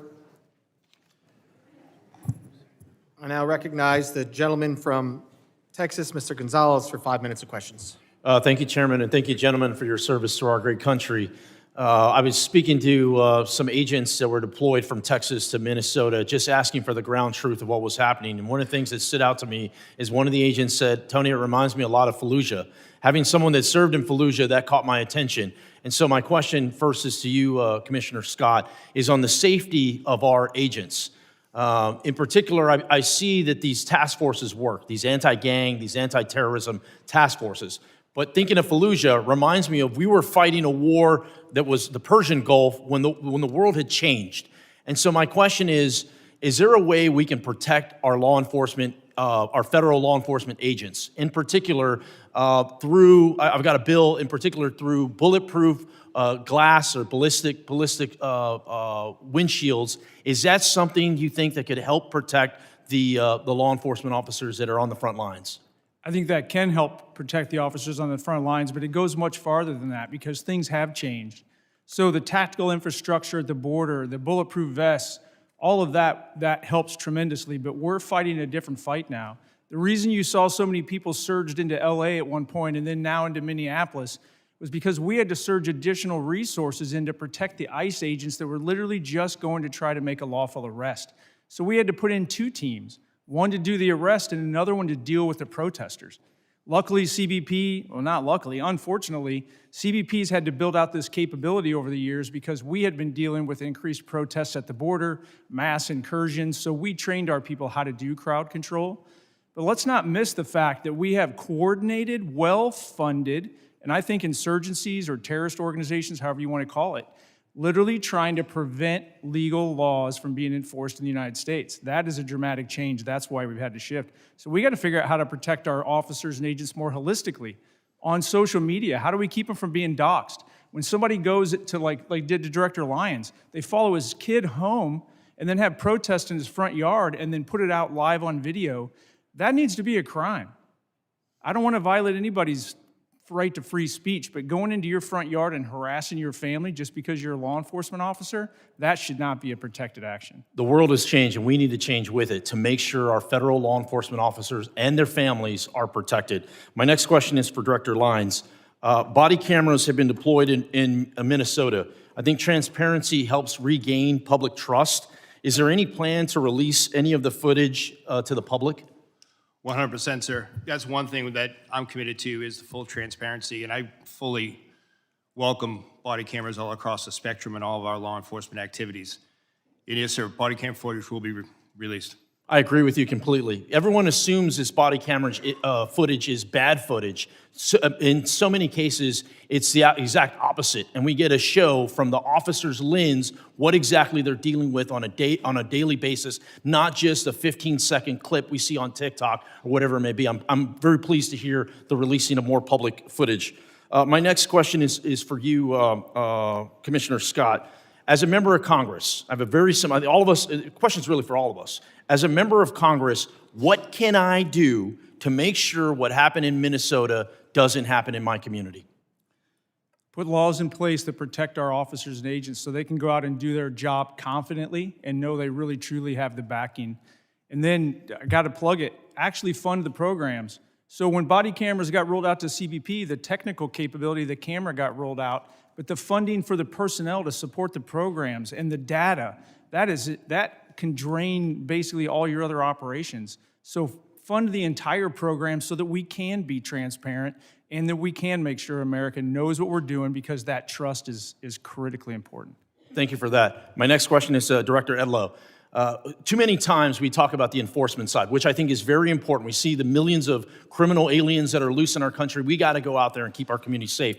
But we need to be talking more about the legal aspect of it, the people that are doing it the right way. I was very encouraged to see 65,000 visas get released not too long ago. The question I have is, what are the details? What is the timeline behind that? What is the purpose of those? Can you specifically speak to the legal visa process? Well, if you're referring to the 65,000 that were the supplemental Yes. H-2Bs. That's exactly right. So that's there's 60,000 or 65,000, 66,000, excuse me, that go out every year at 2 times in the year. And then Congress has, for many, many years, given the department the authority through the secretary to increase that based on the needs of the country. So those visas were released. I don't remember exactly Gentlemen's when the time has expired. I apologize. And again, any questions? I know I'm being tight on the rules. We have to be. There's a lot of questions. We want to get through everything today. Any members will be able to submit questions in writing, and you can detail these. Thank you very much. I now recognize the gentleman from Rhode Island, Mr. Magaziner, for 5 minutes of questions. Mr. Lyons, has ICE hired anyone who is charged with a crime related to the January 6th riot here at the Capitol? Sir, I don't have that information, but I would say no. Could you find out and please report back? Yes, sir, I'll get that, I'll take that as a get Would back. you hire someone who attacked police officers here on January 6th, even though they were unfortunately pardoned by the president? Sir, we take assault on law enforcement very serious, and we have a good, strenuous vetting program. I'm All right, sure. thank you. Commissioner Scott, how many of your agents have been disciplined for excessive use of force over the past year? I cannot comment on ongoing or I'm not asking you to current comment on personnel specific action. investigation. How many of your agents have been disciplined? I'm just asking for the total. I'll for get that excessive number force. to you. I don't have it in front of me. All right, I sent you a letter asking that question and haven't received a response. Will you commit to sending a response to me, please? Yes, sir. All right, I'd like you to view this video. This is video of what appears to be pepper spray thrown by a federal agent into Rafael Verraz's car. You okay, Mama? You okay? Seconds later, he realized his daughter, 1-year-old Ariana, was in the back seat, also battling the chemicals. Are you familiar with this incident? Yes. Okay. Now, this is a family of United States citizens who were out to get groceries at a Sam's Club in Chicago. When they arrived, they could see that there was a chaotic operation in the parking lot. They turned their vehicle to leave, at which point your agents sprayed pepper spray out of their vehicle and into the driver's side window of the Verraz's family vehicle. Is it proper procedure to aim pepper spray into the window of a moving vehicle?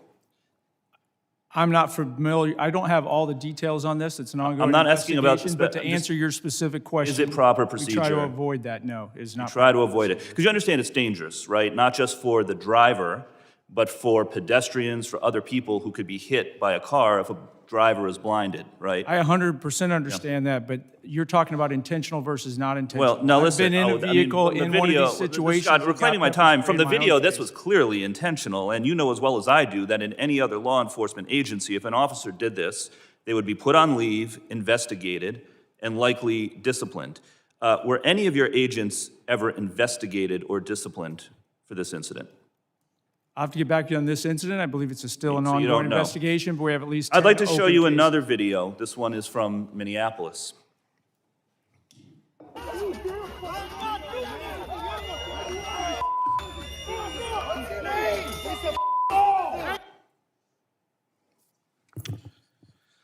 So as you can see, the agent sprayed pepper spray at close range directly into the face of an individual who had already been pinned to the ground by 3 other agents. And there's a picture of this behind me to give you a better view. Is this proper procedure for the use of pepper spray? I cannot comment on that because you're only showing one piece, and that subject Has is this clearly agent not been compliant. investigated? But this is not the intended use of this weapon, correct?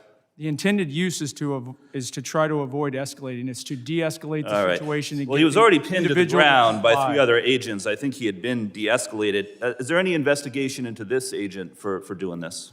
I'll get back to you. There are several open investigations. All right, listen, there has been no accountability in your agency under the Trump administration. None.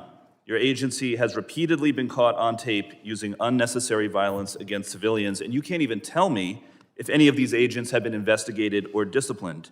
You are supposed to be making people safer, and instead, your agents are being unnecessarily violent.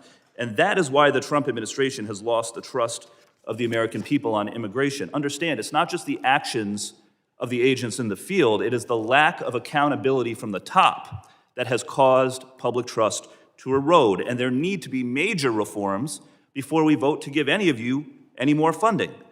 Your agencies need to act like other law enforcement agencies. Take off the masks, wear badge numbers, enforce discipline with real standards of conduct. But accountability starts at the top. Kristi Noem is completely unfit and should be removed from office. And all of the operations that we just watched were overseen by Commander Gregory Bavino, who himself engaged in excessive use of force. He even admitted that he lied to a federal judge when he claimed he had been hit by a rock prior to throwing a tear gas canister at a crowd of civilians. But then after the footage came out, and that turned out to be not true, he admitted that he had lied about it. Mr. Scott, what disciplinary action do you plan to take against Mr. Bavino? I cannot comment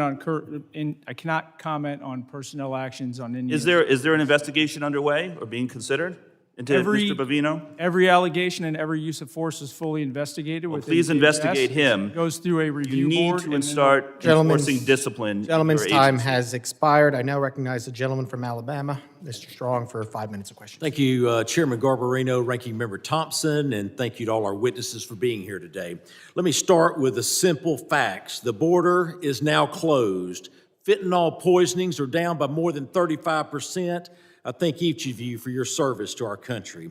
I remember in April of 23 when then Secretary Mayorkas testified before this very committee that the U.S. border was, and I quote, secure, close quote, and not open. At the same time, under his leadership, illegal alien population surged to over 11 million.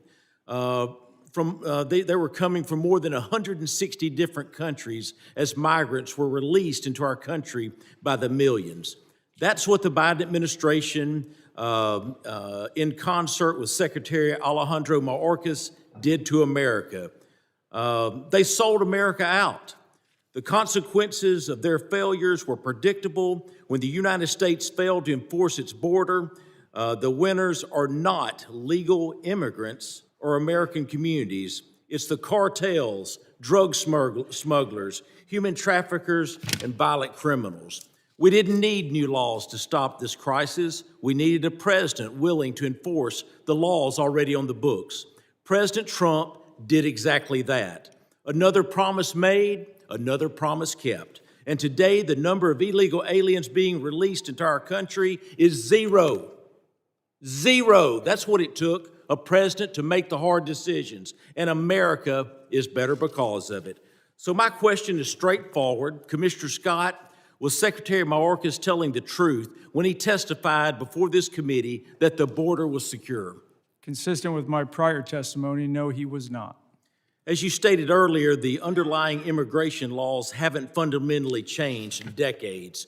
What has changed is how different administrations choose to enforce these laws, particularly during the previous administration. It was 100% orchestrated to allow illegal aliens to invade our country under the Biden administration. From an operational standpoint, how important is consistency and enforcement for deterrence and border control? It's extremely important, and we keep talking about immigration, but let me remind people, border security really is national security. The cartels use illegal immigration to literally overwhelm law enforcement at the border and bring in all kinds of other threats. It's the second wave that always is the most critical. The Interior Enforcement sent a message around the world that we're not going to just let you go. It took away the marketing ability of the cartels to get people to come to the border and overwhelm law enforcement.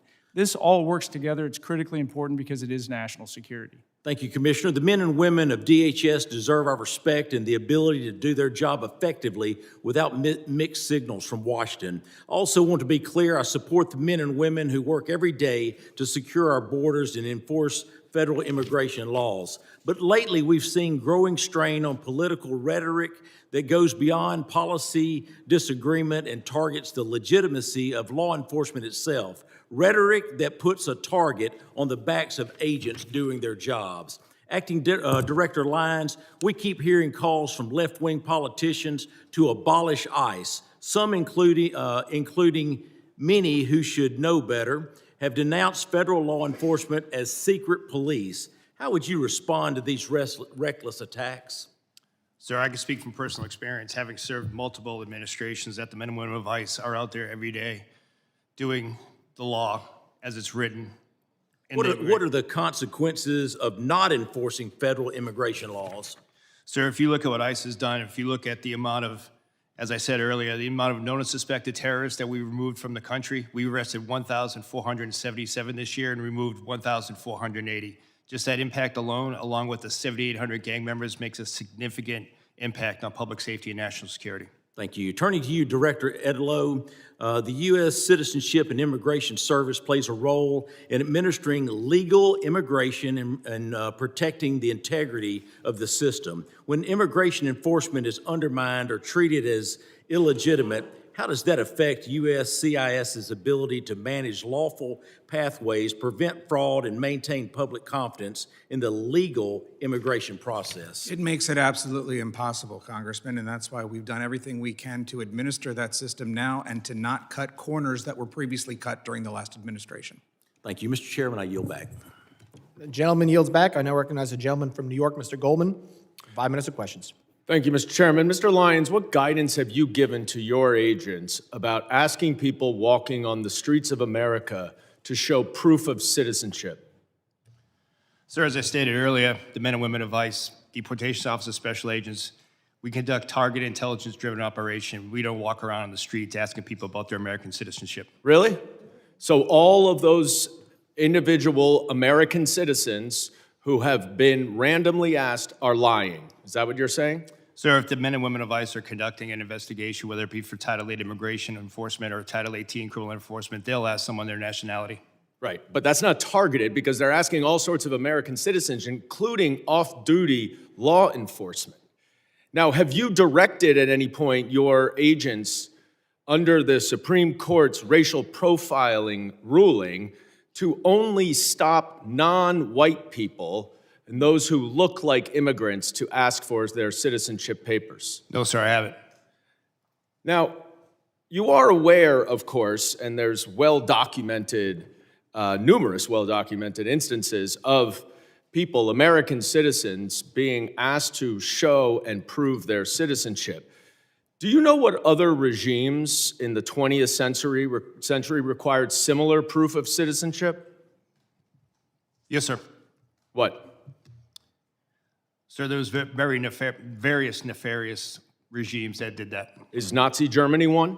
Yes, but Is the Soviet Union one? I honestly, Sir, have to I'm stop you asking the right questions. there, sir. Is the Soviet Union one? Yes, sir, but I totally, this is the wrong type of questioning. You No, should be what's? asking me. I'll tell you what the wrong type But of actually, thing sir, is. Sir, is it's the my Holocaust time. Museum is down Reclaiming at my 14th time, and sir. Independence. If you want to go see Reclaiming my Nazism, time, that's what Mr. it is. Chairman. It's not the men and women of ICE that are out there doing it every day. So to say that the men and women of ICE are Mr. Chairman, I'm reclaiming my time. I would like my wrong. time back, please. Please give me another 15 seconds because he was unnecessarily speaking. You said in your opening statement that references to ICE as the Gestapo or the secret police encourages threats against ICE agents. 100%. The problem is you have it backwards, sir. People are simply making valid observations about your tactics, which are un-American and outright fascist. So I have a simple suggestion. If you don't want to be called a fascist regime or secret police, then stop acting like one. But people are simply just observing what they are seeing. And that's why people are making those comments. Now, I was a prosecutor for 10 years, prosecuted mob bosses, organized crime, violent criminals, the actual worst of the worst. Not a single criminal law enforcement agent that I worked with wore a mask to conceal their identity. But your department, which is a civil law enforcement agency, is defending the use of masks by your agents because of a so-called rise in threats and assaults against your officer.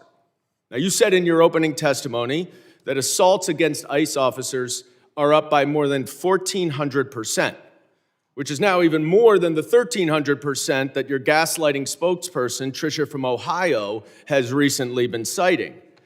But here's the problem.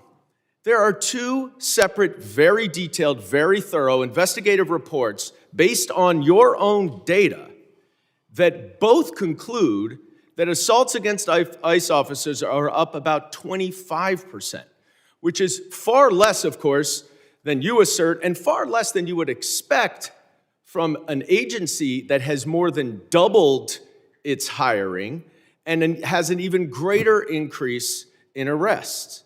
Now, why is that a problem, Mr. Lyons? It's a problem because the explanation that your agents are wearing masks because of fear of assaults or doxing is outright bogus. You and your untrained, unqualified, unvetted, unidentified agents are intentionally terrorizing our cities and communities all over this country to avoid accountability for their excessive force and their lawless actions. That is why you're wearing masks, so no one can hold you accountable, and you know that the FBI is not going to, because notwithstanding all of the investigations all of you say are going on, the Department of Justice and the FBI has stated they are not investigating those two murders. This is not the America that I know and love. This is not the America my immigrants came to. And it's long past time that you rein in your out-of-control agency and start following the law and the Constitution, and I yield back. Gentleman's time has expired. I now recognize the gentleman from Arizona, Mr. Crane, for 5 minutes of questions. Thank you, Mr. Chairman. It's interesting being in this hearing today, where my Democrat colleagues continue to demonize ICE and Homeland Security. I think history and context are very important here. It's not lost on most of the American public that my Democrat colleagues actually caused this entire crisis with their open border policies that they all voted for, letting in close to 15 million illegal aliens. I also want to go through real quick some numbers of ICE deportations with other presidents who I believe both you, Mr. Scott, and you, Mr. Lyons, have worked for. Under President Clinton, 12 million illegal aliens were deported and removed from this country, some voluntary, some departures. Key, no riots. Under President Bush, 2 million, no riots. Obama, who was often referred to as the deporter-in-chief, 5 million, including returns, no riots. President Trump in his first term, 2 million deported, no riots. President Biden, 4 million, including expulsions, varying by estimates, no riots. President Trump again this year, 625,000 with 2 million voluntary leaving through CBP Home App. Mr. Scott, can you explain why these other presidents that you work for, both Democrat and Republican, have deported far more people than this president and we've seen no riots? I would say it has a lot to do about rhetoric and misleading the American public about what's really going on and how important border security really is to this nation. Let's talk also about my Democrat colleagues and something they also supported, and that's these sanctuary cities. I think that's very important, and I don't think a lot of Americans really understand these sanctuary cities. Mr. Scott, Mr. Lyons, is it true that you would rather send your officers into a jail to get some of these illegal alien criminals? Is it safer for your agents and also the illegal alien criminal if your officers are able to go into a jail instead of having to go out and find them on the street? Mr. Lyons, I'll start with you. Yes, sir, it would be. You wouldn't see the amount of law enforcement officers involved in immigration operations. Right. How about you, Mr. Scott? I 100% agree with the director, and just as importantly, it would allow me to put more agents back on the border to prevent people from getting in here in the first place. Let's also talk about these riots.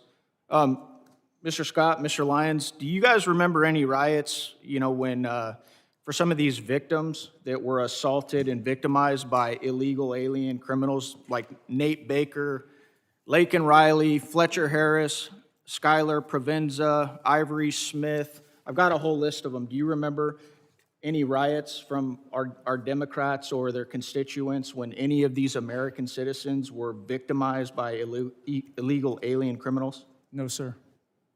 No, sir. Why do you think that is? Because that's the question that I get asked all the time.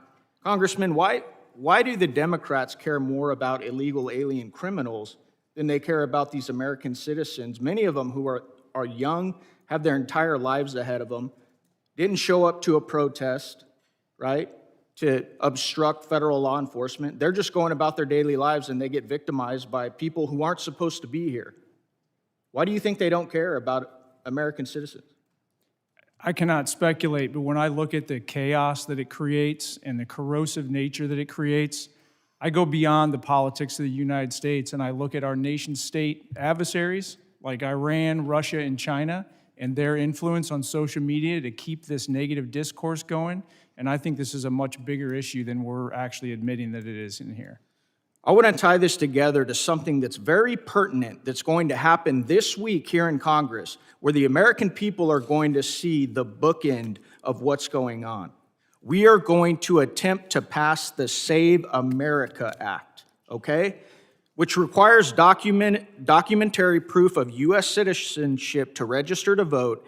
It imposes photo ID requirements to vote, and it penalizes officials who do not enforce these requirements. And you won't see most of these folks over here on the other side that are demonizing you guys right now. You will not see them support it. So they let millions and millions of illegal aliens into the country. They set up these sanctuary cities so you can't go enforce these federal laws that are on the books that Congress has passed. And now they won't vote to stop these illegals from voting in our elections. If the American people don't understand what this whole thing is about, it's about one word, and it always has been, and that is power. They want power, and they need these illegals to vote in our elections. That's why they don't care about the fraud either, because they need those votes as well. Thank you. I yield back. Gentleman yields back. I now recognize the gentlelady from Illinois, Ms. Ramirez, for 5 minutes of questions. Thank you, Chairman.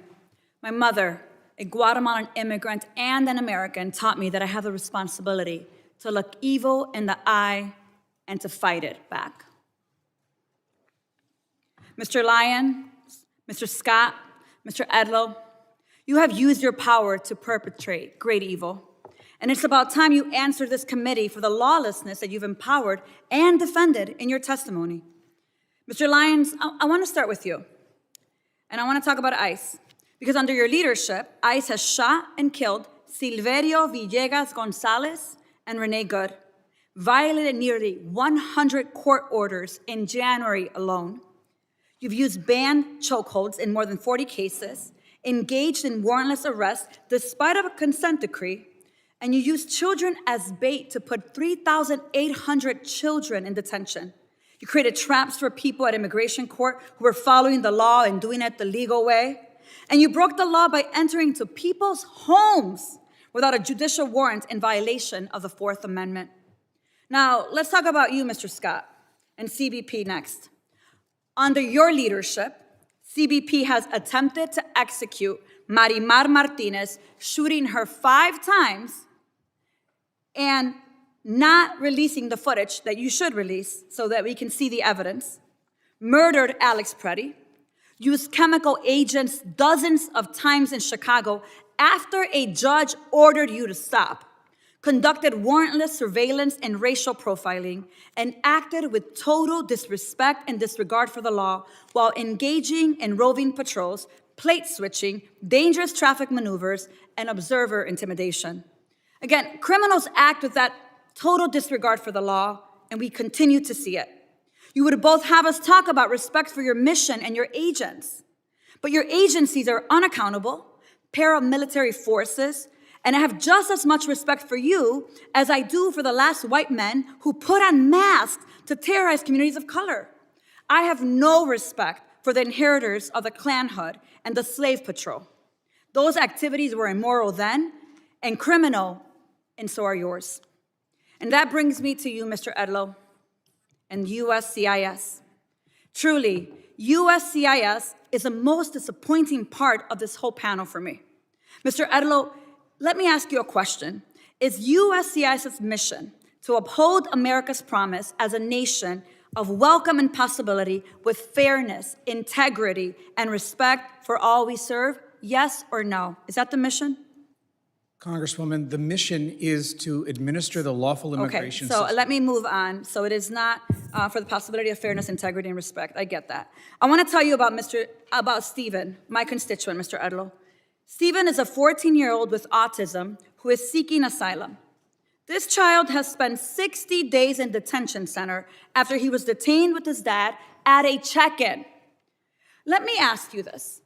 What kind of agency would strip asylum protections from children, even those with pending asylum claims, and deport minors without due process? You don't have to answer that. It's your agency, Mr. Edlow. You are doing that to Stephen, my constituent, an 8th grader. You have abandoned the mission and allowed USCIS to become a tool in DHS's abusive enforcement apparatus, Mr. Edlow. It is shameful to see what USCIS has become. As I've said before, DHS, ICE, and CBP, they're not really rogue. Congress designed DHS to violate our rights under the pretense of securing our safety. I'm gonna say it loud and clear, and I'm proud to stand by what I say. DHS cannot be reformed. It must be dismantled and something new must take its place. Because if we let DHS persist, it will continue to be a weapon that can be pointed at anyone the government considers the public enemy. And let me tell you, fascism always requires a public enemy. But the power of the people is stronger than the weapons they would wield against us. So Mr. Lyons, Mr. Scott, Mr. Edlow, you have weaponized the government. You have supported a fascist enterprise at the expense of our constitutional rights. You have violated the law. But let me remind you, you will not always be in power. One day, you will be held accountable for your role in this dark moment in America, in our nation's history. I guarantee it. And with that, Mr. Chairman, I yield back. Gentlelady yields back. As I said, the issues we're debating here are important, ones that members feel deeply about. While vigorous disagreement is part of the legislative process, members are reminded that we must adhere to established standards of decorum and debate. Witnesses are here today voluntarily, and I will continue to remind members that while oversight is important, aggressively attacking witnesses personally is inappropriate and not in keeping with the best traditions of our committee. And I now recognize the gentleman from Oklahoma, Mr. Burkeen, for 5 minutes of questions. Thank you, Mr. Chairman. Thank you to the witnesses. I want to start with a display over my shoulders. And this is something that is not specific only to Oklahoma. This is something that every member of this committee, if you will go to the DHS website, every constituent of every member of Congress, if you're curious of really the dark days, I want you to go to the DHS website and I want you to look at those not far from where you live, moms and dads, the arrest of illegal aliens who were preying on minors. Just because of a really intentional act by Kate Bryan on my staff to go a couple of weeks ago and look just in eastern Oklahoma, on the right side of me here. Just in eastern Oklahoma, I represent almost all the entirety of eastern Oklahoma. These are just the individuals, heinous acts, to include those with children. And yet I want to read you in a wider, to my left over here, what is happening in the state of Oklahoma.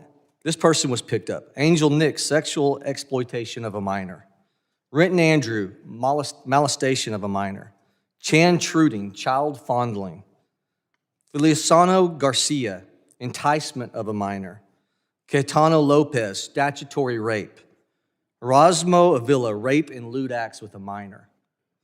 So for everyone who is in short-term memory, it's the way things operate in the court of public opinion, everyone is looking and you're forgetting the conversations you were having 2 and 3 years ago. If you had teenage kiddos wanting to go outside of your home and you knew that they were going to go to Dallas, Texas, or some city, and you knew that you had to have a conversation with them with what was happening, the 15 million you knew were in the country illegally, that you had no idea what they would be doing, who would they be preying upon. And moms and dads, don't you feel just a little bit safer if we're going to be gut level honest? That's the realization of what the generational opportunity this administration has afforded this country. It's the ability to feel safe over the madness of opening the border for that 4-year period that allowed 15 million people. You don't know where they came from. You don't know their background. You don't know their history. And this that is occurring right now is designed to make sure we have law and order in this country. If you do not have law and order, you don't have prosperity. So to all those who are second-guessing the reactionary moments, to the law enforcement who have to respond in real time, The quarterback who's questioned Monday morning because he's facing a 300-pound defensive lineman. It's easy to do that. But law enforcement walks out of their home every day and is faced with life or death questions. And we have to understand they are the ones who are affording us the opportunity for our children to feel safe against these that are in your backyard. It's not just in the north. It's not just in Minneapolis. It's not just in Minnesota. They're in every state in the country. Go to the Department of Homeland Security website and Google your area and look at who's being picked up in your backyard. That's how we recenter this conversation to truth. I want your children protected. I am grateful for this president who wants your children protected and an administration. The same playbook is happening now to create chaos and take your eye off the real goal, which is to secure our communities, to get back to a place of safety. Mr. Lyons, can you describe, because of not allowing these people to stay in jails, these sanctuary cities are letting them go, thousands released from jail because they will not cooperate with ICE. And when ICE tries to execute a detainer, ask them to hold a criminal illegal alien for potential deportation, how is this compared with other non-sanctuary city regions in the country? Sir, it's night and day. With the jurisdictions that we do have cooperation, we're able to take that individual in a safe, secure environment. Not only is it a safe, secure environment for the officers and agents, but it's also for the individual and the community, because we only need 1 to 2 officers to make that arrest, where now we're historically 5 or 6. We need up to 15. From what you've seen in terms of protest in Minnesota and elsewhere, do you get the sense these agitators are trying to provoke your agents into reactions? Yes, sir. Can you expound upon that? We've seen multiple times, and unfortunately, we saw like the shooting in Dallas, where agitated groups use apps to identify the location of ICE officers, sometimes prior to even the law enforcement action begins, and sometimes using those apps put the officers, and as well as other federal agencies and local agencies with them, in danger because it exposes the fact of where a law enforcement operation is happening. Mr. Scott, can you describe how the 300,000 children, the UACs, unaccompanied minors, that we're trying to find them, how these protests are stopping us from being able to recover those? Gentleman will respond in writing to that question. I now recognize the gentleman from New York, Mr. Kennedy, for 5 minutes. Thank you. Mr. Lyons, your written testimony today does not make one single mention of Renee Nicole Good or Alex Preddy. Not one. 2 American citizens have been murdered at the hands of your agency, and you have deliberately chosen under oath before Congress to ignore these tragedies. And so today, in my 5 minutes, I look forward to getting the American people some answers and some accountability that I believe they deserve. Mr. Lyons, I have some simple yes or no questions. Do you believe the U.S. Constitution provides due process for everyone in this country? Yes. Do you believe American citizens have the right to protest freely without being assaulted or killed by our government? Yes. Do you believe there should be an independent investigation when an innocent person is killed by a law enforcement agency in this country? Yes.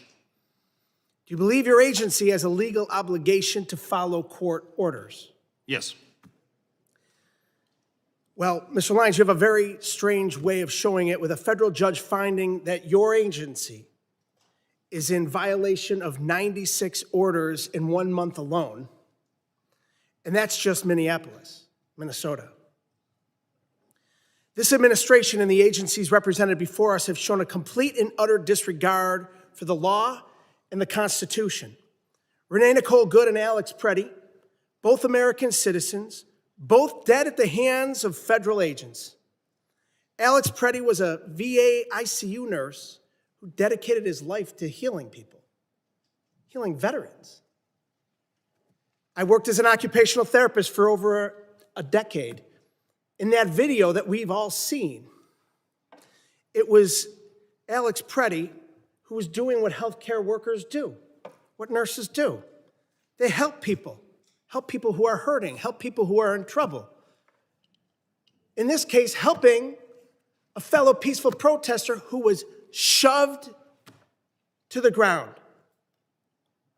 right before your agents shot him 10 times. And we're now learning that FBI Director Kash Patel stopped the U.S. Attorney's Office in Minnesota from investigating the death of Ms. Good because of fear that an investigation would contradict President Trump's falsehoods that she violently, willfully, and viciously ran down an agent. 6 federal prosecutors resigned rather than participate in a cover-up. Kristi Noem, Stephen Miller, and you, Mr. Lyons, have appointed yourselves judge, jury, and executioner, allowing American citizens to be gunned down in our streets with impunity. We all know the president is a liar. He's sold snake oil his entire life, but he can't tell us and the American people that we did not see with our own eyes what we saw in that video. 2 Americans shot dead in cold blood. The American people aren't stupid like he thinks we are. The fact that our government murders American citizens, lies about it, and then refuses to investigate or seek justice is beyond abhorrent. It's un-American. Mr. Lyons, in America, we shouldn't have secret police. We shouldn't have masked government agents executing citizens in the streets. The Constitution does not give your agency the right to hide their faces while they kill Americans. Will you commit, yes or no, to immediately unmasking every agent conducting immigration enforcement and requiring them to wear standard uniforms with identifiable badges? No. Well, that's a sad response. Your answer is completely unacceptable. People who are proud of what they do aren't hiding their identity. We're a nation of laws, and you, your boss, Secretary Noem, and Donald Trump are not above the law. The American people are angry, and they're demanding accountability and justice from those giving the orders. Mr. Lyons, yes or no, do you believe that Secretary Noem should resign? I'm not going to comment on that, sir. So you're going to look the families of Renee Nicole Good and Alex Preddy in the eye and tell them Secretary Noem should keep her job after their loved ones were killed? Sir, the loss of any life is unacceptable. In the heart, my heart, prayers and thoughts go out to anyone who tragically losing his life, especially a child, since I've suffered personal loss in my life. But I'm not going to comment on an ongoing investigation.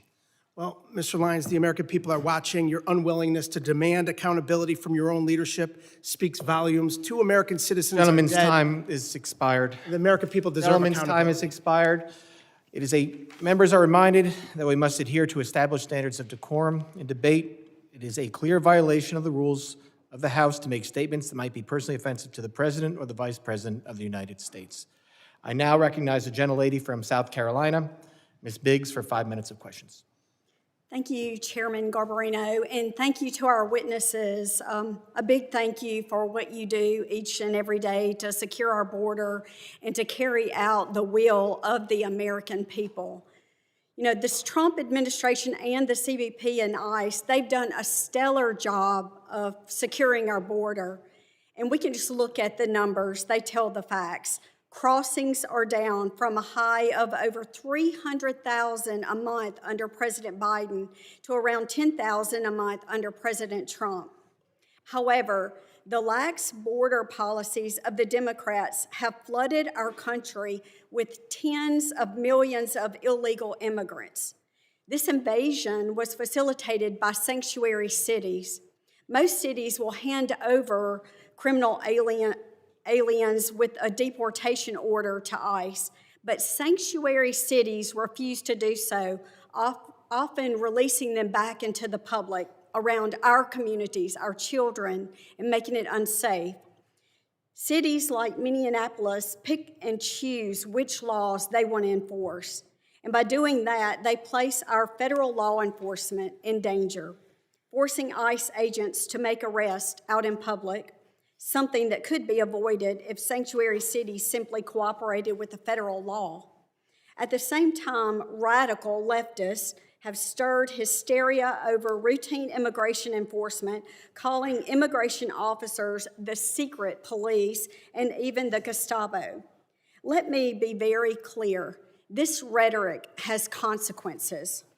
Between 2024 and 2025, we saw a more than 16,000% increase in threats of assault against immigration officers.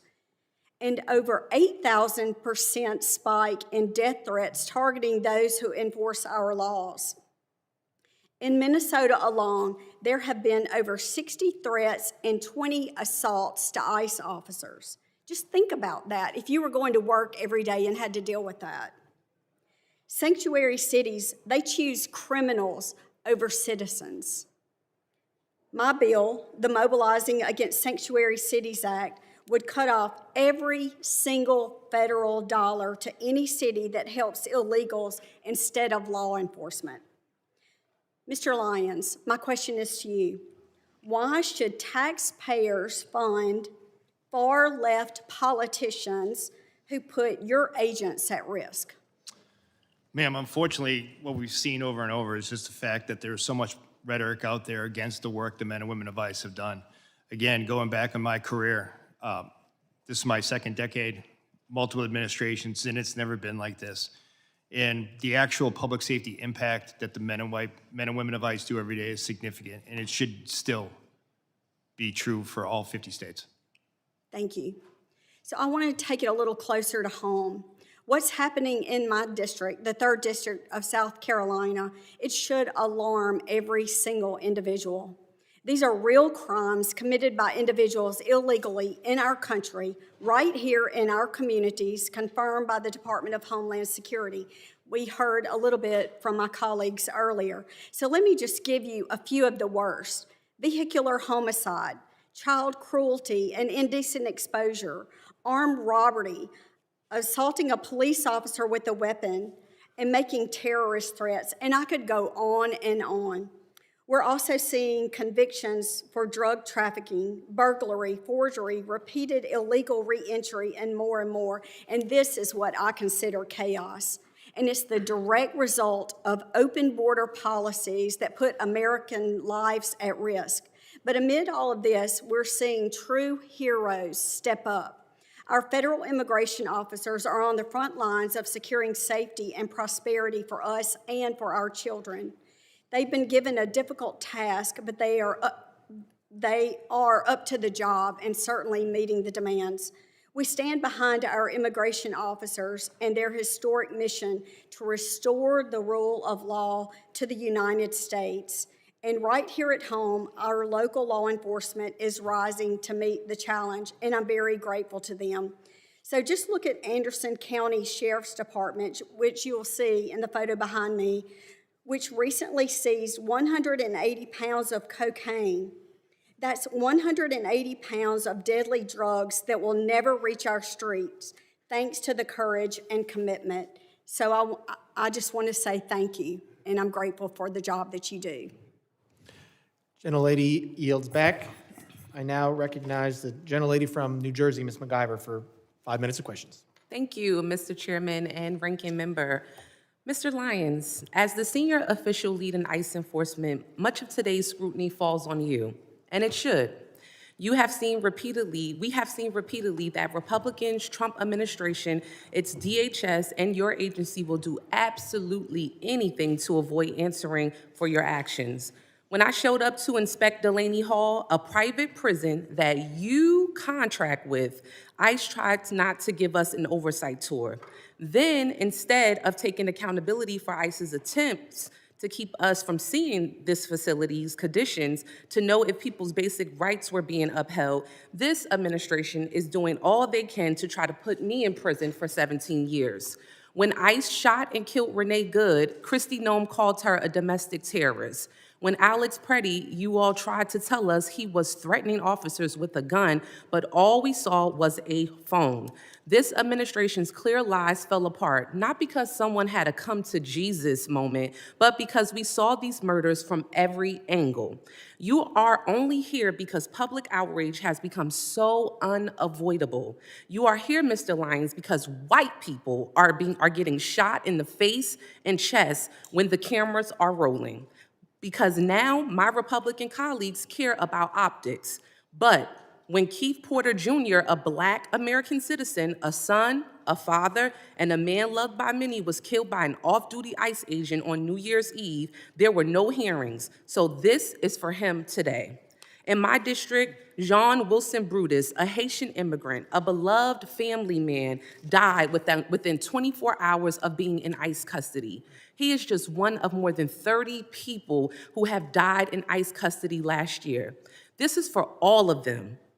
Every human being your rogue, out-of-control agency has hurt, hunted down, imprisoned, killed, and continue to hold hostage even after they have agreed to be deported.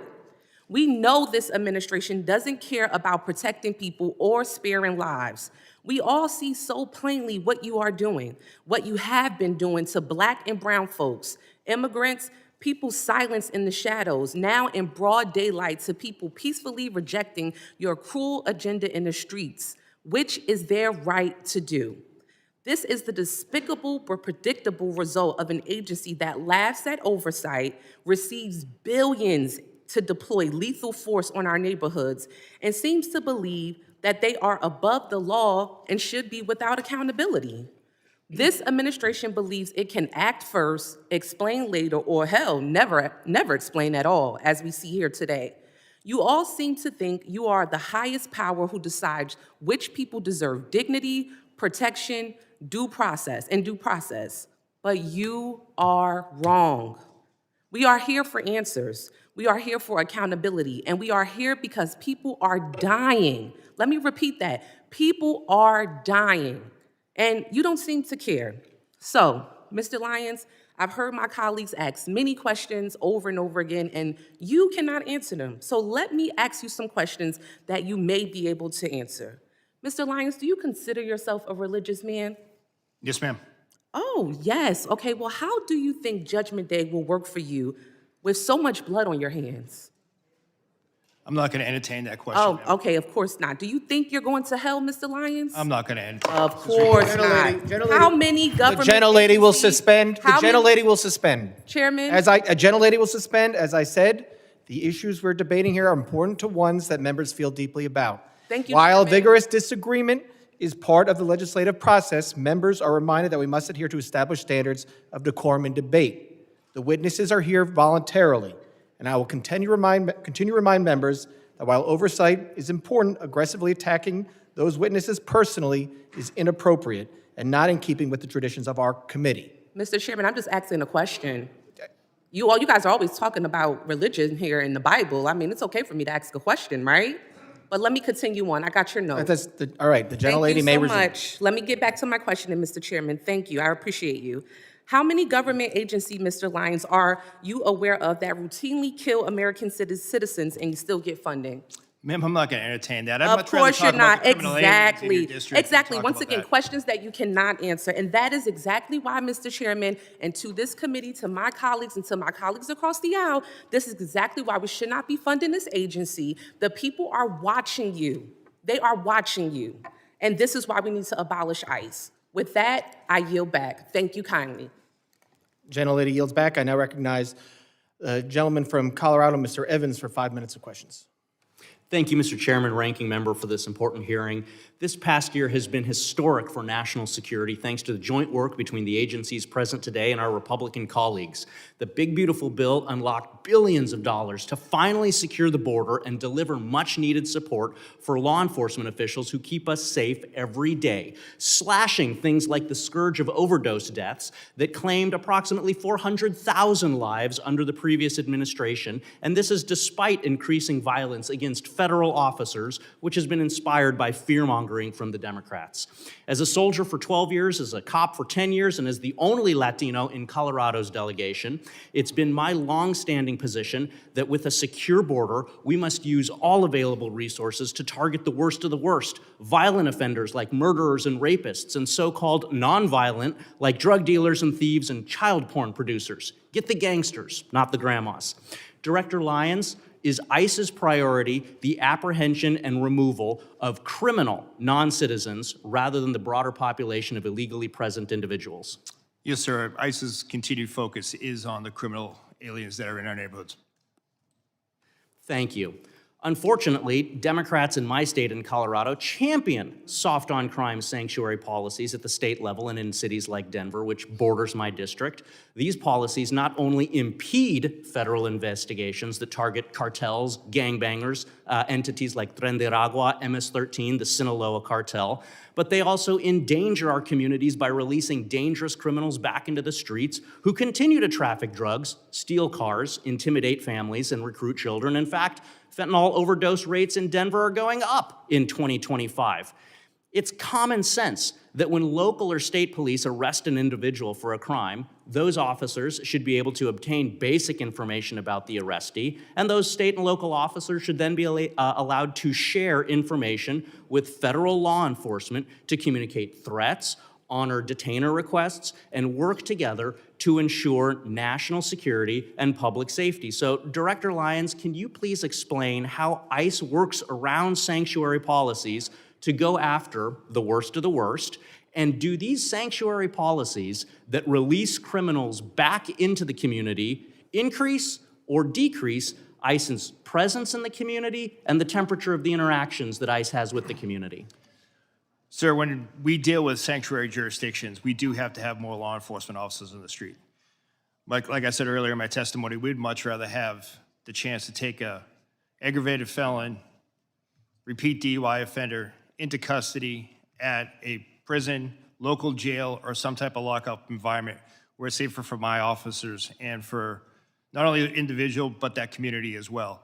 And then given the opportunity to take that person into custody before that person can reoffend. Unfortunately, as a field office director, when I ran the Boston field office, we saw too many times that we placed a detainer on a sexual assault individual who just went out later after the detainer was dropped to rape again.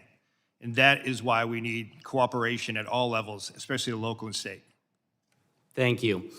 Director Lyons, my district, 40% Hispanic. It's full of successful business owners and strong immigrant families. Unfortunately, my colleagues across the aisle are fanning the flames of fear for their own political gain in my Hispanic communities, scaring people over events that haven't happened in my district. So I'd like for you for just a brief moment to speak directly to my constituents who are legally present in the U.S., not criminals, but who are fearful of being searched or detained via immigration efforts. Should they fear ICE? And what policies does ICE have to prevent the seizure of people with legal status? Sir, ICE officers and special agents are trained in the Immigration and Nationality Act. So anyone that is here legally or lawfully or a U.S. citizen should not be concerned about being deported or detained. Unfortunately, many times there are individuals that are with criminal illegal aliens. And sir, as you being a former law enforcement officer, you know, you arrive on a scene, you ID everyone in that case. If we're looking for an individual and someone is here present in the country legally, then we're going to take action. We're not going to turn a blind eye no more. But someone that's in the country lawfully should not feel scared to walk down the street, drive. Thank you. Sorry, I got 23 seconds left. Have one thing that I want to ask. As a cop, if I had an arrest warrant, and there's a difference between arrest warrants and search warrants. If I had an arrest warrant for an individual and I thought they were in the house, or if I was assisting social services with a child removal, I still had to have an arrest warrant to go in the house. So I have many questions about the memo saying that you don't need a warrant to go into the house. Will you commit with me at a later date to discuss this? 100%, sir. I would look forward to sitting down and discussing that. Yield back. Gentleman yields back. I now recognize the gentlelady from Texas, Ms. Johnson, for 5 minutes of questions. Thank you, Mr. Chairman. I would like to, Mr. Lyons, I wanted to just follow up on a statement that you just made, which is that if you're here legally and lawfully, you should not worry. I think the problem is there are many, many immigrants that are here legally and lawfully that are very worried because they have been snatched off the streets. They have had their face beat in by ICE agents. They've been yanked out of their car. They've been driven around and harassed. And so that is, I think, at the end of the day, the key nut of the crux here, which is that, unfortunately, there is not just this focus on criminals and that people who are here in legal status. And for example, I have an example of this that I'd like to highlight for you. Back in October, Maher Tarabishi, a North Texas resident who was allowed to be in this country legally and was under a supervision order to check in on an annual basis since 2008. and did that because he had an adult disabled son. And so he was here working as an IT consultant and was here in legal process to take care of his adult legal son. He went to check into his appointment. It so happened to be at the time that the Dallas ICE office was closed due to the shooting. And so he was not able to check in. When he went back to check in, he was immediately snatched up and detained because he missed his appointment. That was unavoidable because the office was closed. He told everyone here was he in legal status. He had been here since 2008, and he had an adult disabled son that would likely pass away if he was not released. He was not released. His son died. And then to complicate it, he was not allowed to go and attend the funeral. And he's still in detention in the Bluebonnet facility in Texas. He is not a criminal. He has no criminal history. He was here legally. That is an unacceptable outcome. And I would like to know if you are willing to review his case and help us get his release, because he should not be in the Bluebonnet detention facility under these facts. Yes, ma'am. I'm committed to reviewing that case for you. I appreciate that. The other issue that I am really very concerned about is these warrantless entries into people's homes. It is a problem that is of epic proportion. There was just recently, yesterday, circulation, a Latino family, ICE just broke into their home without a warrant. And there was an example where they arrested a man in his pajamas who had every right to be here as a U.S. citizen, but wrongfully snatched out in the freezing cold without a warrant to do so. The problem that we're having, nobody wants to see attacks on ICE agents, sir. But this is something I have brought up in this committee time and time again, which is, unfortunately, under your leadership and under Secretary Noem's leadership, this rogue brutality that ICE agents are inflicting upon the people of this country is not being reined in. It's not being, the agents who are abusing their power are not being held accountable. I'm sure that there are many, many fine agents who are doing everything they can to exercise their duty lawfully. But the problem is there are agents who are not. And the power that they have has gone to their head, and they use that power unconstitutionally in violation of many people's direct constitutional rights. And what you're seeing in this country is the fact that your agency, it's not stopping. And rather than saying, yes, we're going to take steps to keep these people who are abusing their power and who are terrorizing citizens of this country wrongfully, that we're going to hold them accountable, rather than that's what we want to see. You're doubling down on that we're only going after criminals, which is in your own comments. You said that you had 379,000 arrests, but only 8,700 of them were suspected gang members or known suspected terrorists. That's 2%. And the problem is we can't terrorize 98% of the people in this country that have been wrongfully detained for 2%. That's not how the system works, and that is not okay. And so we have to do a better job. And so what procedures are you putting in place to hold agents accountable who clearly have a hot trigger and who clearly abuse their authority because someone has a phone and a whistle? Ma'am, ICE does have the Office of Professional Responsibility. It's a robust internal investigation agency that does investigate allegations of special agent or deportation officer misconduct. And we do take everyone seriously, and we do investigate those. Well, those are not being publicly reported. And so that's where there's a huge breach of the public trust, because there does not appear to be any accountability, sir. Thank you, and I'll yield back. Gentlelady yields back. I now recognize the gentleman from Pennsylvania, Mr. McKenzie, for 5 minutes of questions. Thank you, Mr. Chairman, and I appreciate all of our testifiers being here today. Before I begin, I would like to thank all of our members of law enforcement across the country who work every day to keep our communities safe, and also to their families that sacrifice. We know that it's a challenging job, and the environment is made particularly challenging by those who want to oppose our law enforcement from carrying out their lawful duties to keep everybody in our country and our communities safe. As was discussed earlier, there are a couple areas, though, where I think it's appropriate to discuss potential reforms and the way that we can improve our government operations. DHS guidance indicates that ICE does not arrest or detain U.S. citizens. On the other hand, social media is full of reports and accusations that this is occurring. As you know, any accusation that an American citizen's rights are violated is very serious. Can you clarify, Mr. Lyons, whether this is something that it occurs, and what are the circumstances where a U.S. citizen might be detained, and what steps does ICE take to prevent mistakes? Yes, sir. I appreciate the question. Well, unfortunately, there's a misnomer that ICE is just a civil enforcement agency, and that's completely wrong. ICE enforces over 400 criminal statutes as well. Special agents, especially with the Homeland Security investigations, they're consistently out there doing human trafficking cases, drug cases, terrorism cases, and we do encounter U.S. citizens, and those who do commit federal crimes are arrested. But under Title VIII, no U.S. citizen is subject to civil immigration enforcement, and that just doesn't happen. There are multiple safeguards in that way, and if a U.S. citizen is detained in the course of an immigration investigation, they're quickly released. We don't take action on American citizens. If it does occur where a U.S. citizen is detained during the course of another investigation, how is that documented and conveyed to the public about the fact that this did occur and what the circumstances around that were? So, sir, if you say it's a separate investigation, if it comes to a criminal case, obviously a lot of those are under seal or ongoing investigations. We won't expose that.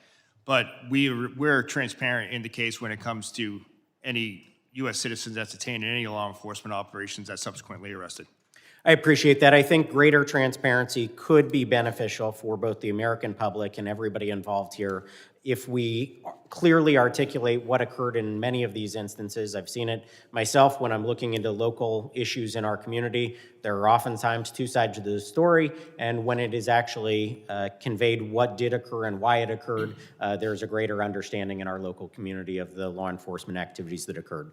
The second thing I would like to hit on is jurisdictions, which are sometimes referred to sanctuary cities. Not a clear definition, as we all know, but local authorities in our community. We have Northampton County, which does not honor ICE detainer requests for 48 hours and properly convey to ICE and law enforcement about the release of that individual, when that may occur, or even during that detainer period, allow ICE to come onto their property to make an arrest in a secure facility. Obviously, that leaves our community in a vulnerable position. In our case, members of Tren de Aragua, domestic abusers, have been released onto the street, and ICE had to stake out that location, making the arrests in an unsecure way out in the local community. From your perspective, how does this dynamic affect public safety and day-to-day operations, and where or how can we change and improve the coordination between ICE and state and local partners? Thank you, sir, again. And what I would say is just very basic communication would go a long way for public safety. You know, ICE respects and abides by state and municipality laws, where sometimes you can't hold for any reasons. But a simple phone call to let us know that that individual is going to be released, or if that individual is released, sharing that biographical data with us will go a long way. Because the last thing we want is a criminal illegal alien to go back into the community, and more often than not, they prey upon other migrants who are coming here for a better life, yet that they can hide in plain sight because these sanctuary jurisdictions won't just pick up a phone, notify ICE that they're being re-released. Well, I appreciate that. I think we want full cooperation between our local law enforcement and federal agents when they are trying to do their job. If somebody is on a detainer, they should be allowed onto that property, given the ability within that detainer window to make a lawful arrest. I think it would go a long way to keeping our community safe. I would like to thank all of you again for being here. The fact that you are here and present for this kind of testimony, I think, brings greater accountability and increases the ability for us to make reforms in Congress. Thank you again. Gentleman yields back. I now recognize the gentlelady from New Jersey, Ms. Poe, for 5 minutes of questions. Thank you, Mr. Chairman, and to our ranking member, Thompson. Gentlemen, thank you so very much for being here. Let me just be clear. Secretary Noem must step down or be impeached by the House, period. The lawlessness, the cruelty, the outright viciousness that she has created has destroyed an agency whose very mission is to protect our country. Under Noem's leadership, congressional oversight is ignored, detention visits are blocked, due process is ignored, and laws are broken without thought. This is the first time any of you have testified before our committee. It took 2 American citizens being murdered in cold blood to get you to show up. ICE raids schools, churches, and hospitals. And let's not forget 5-year-old Liam Ramos. You used him as a bait and then detained him despite his father legally seeking asylum. Liam is the face of your cruelty. My district is one of the most ethnically diverse in America. Our diversity is our strength, but somehow you all seem to believe it's a weakness. Last fall, the Supreme Court greenlit ICE's ability to yank people off the street based on one thing, such as, quote, the type of work one does, speaking Spanish or speaking with an accent, and their apparent race or ethnicity. Mr. Lyons, I speak Spanish. If I wasn't wearing my member pin, would me being a Latina or speaking Spanish be enough for ICE agents to harass me or shove me into one of your unmarked cars? No, ma'am. I speak for all of us when I say that I think we know the real answer to this. These are the realities traumatizing my constituents.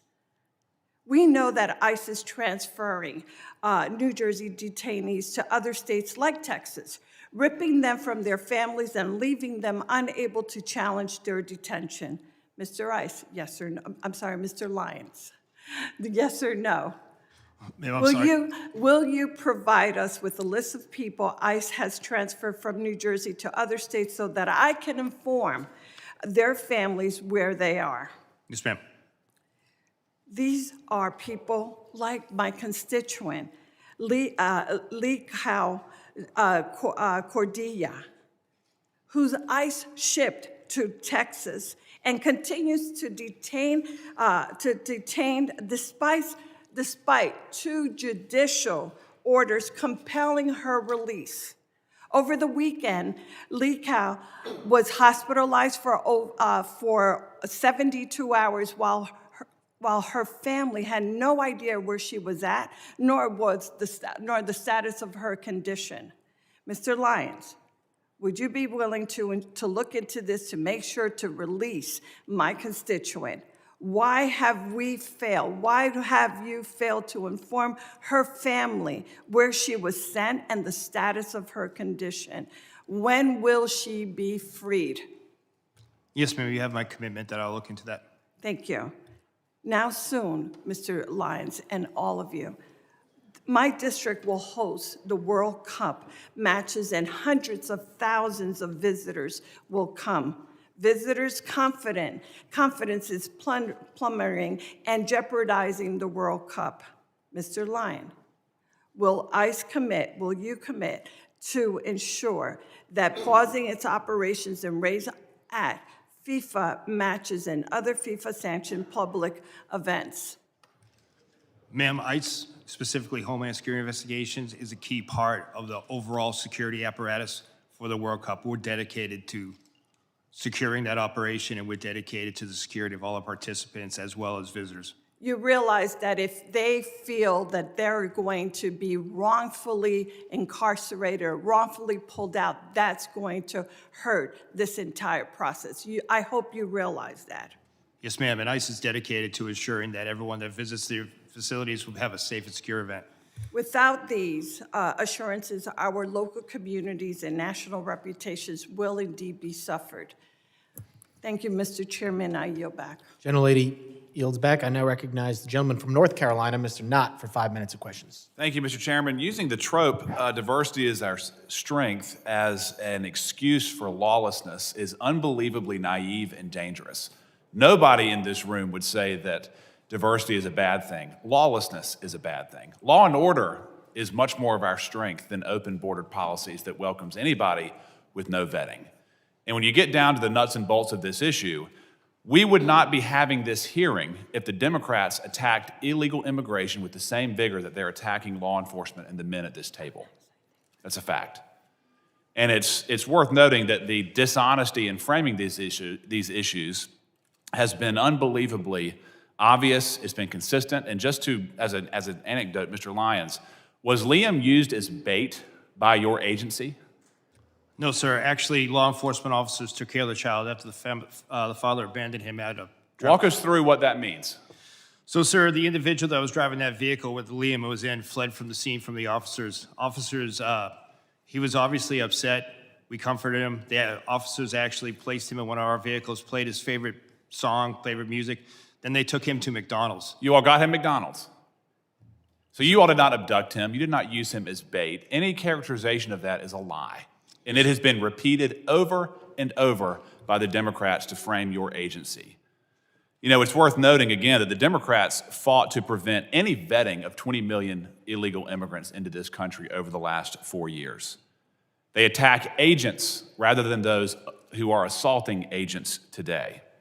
They continually misframe what's happening in the ground. They continually malign the law enforcement officers who are providing legal structure to otherwise lawless landscapes in this country. And it's worth noting that there have been roughly 2 million people in the country who have been removed in the last year, some voluntarily, and then some by forced deportations. We've heard roughly about 25 cases of alleged abuse. Some of them, as I just pointed out, are dishonestly framed. But let's do a favor to the Democratic side. Let's increase that number by 1,000 times. 25,000 cases of alleged abuse or improper protocols. We are still operating at roughly 99% proficiency. Given the scale of the problem, the scale of the solution that you all are operating under, your agents are doing a remarkable job, and I thank you. But one issue that I want to talk about is this idea of sanctuary policies. Sanctuary policies is not just a passive relinquishing effort. It's an active obstruction. Isn't that true, Mr. Lyons? Yes, sir.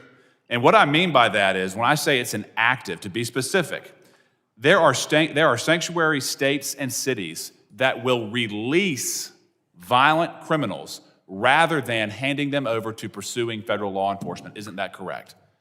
That is correct, sir. I left the hearing a few moments ago just to find a quick example. Here's one right behind me. Just 30 hours ago, an illegal alien arrested for stabbing an American in the back. He was charged with attempted murder. He pled to a lesser offense. The feds wanted him, sought a detainer, and then rather than hold him for your agent's pickup, he was released back into the streets of Maryland. That is not an unusual action from local hostile law enforcement, is it, Mr. Lyons? No, sir, that's what we face every day. So we've heard the Democrats complain that we're not getting the worst of the worst, but their sanctuary jurisdictions that control roughly 40% of this country's population will actively release sex predators, drug dealers, violent offenders, rather than hand them over to you for deportation. And these are people who are already in custody. Am I correct, Mr. Lyons? Yes, sir. The individuals were already deemed a public safety threat by local or state law enforcement. And then when they get a federal detainer, they will release them on the street rather than turn them over for deportation. Yes, sir. It's disgusting.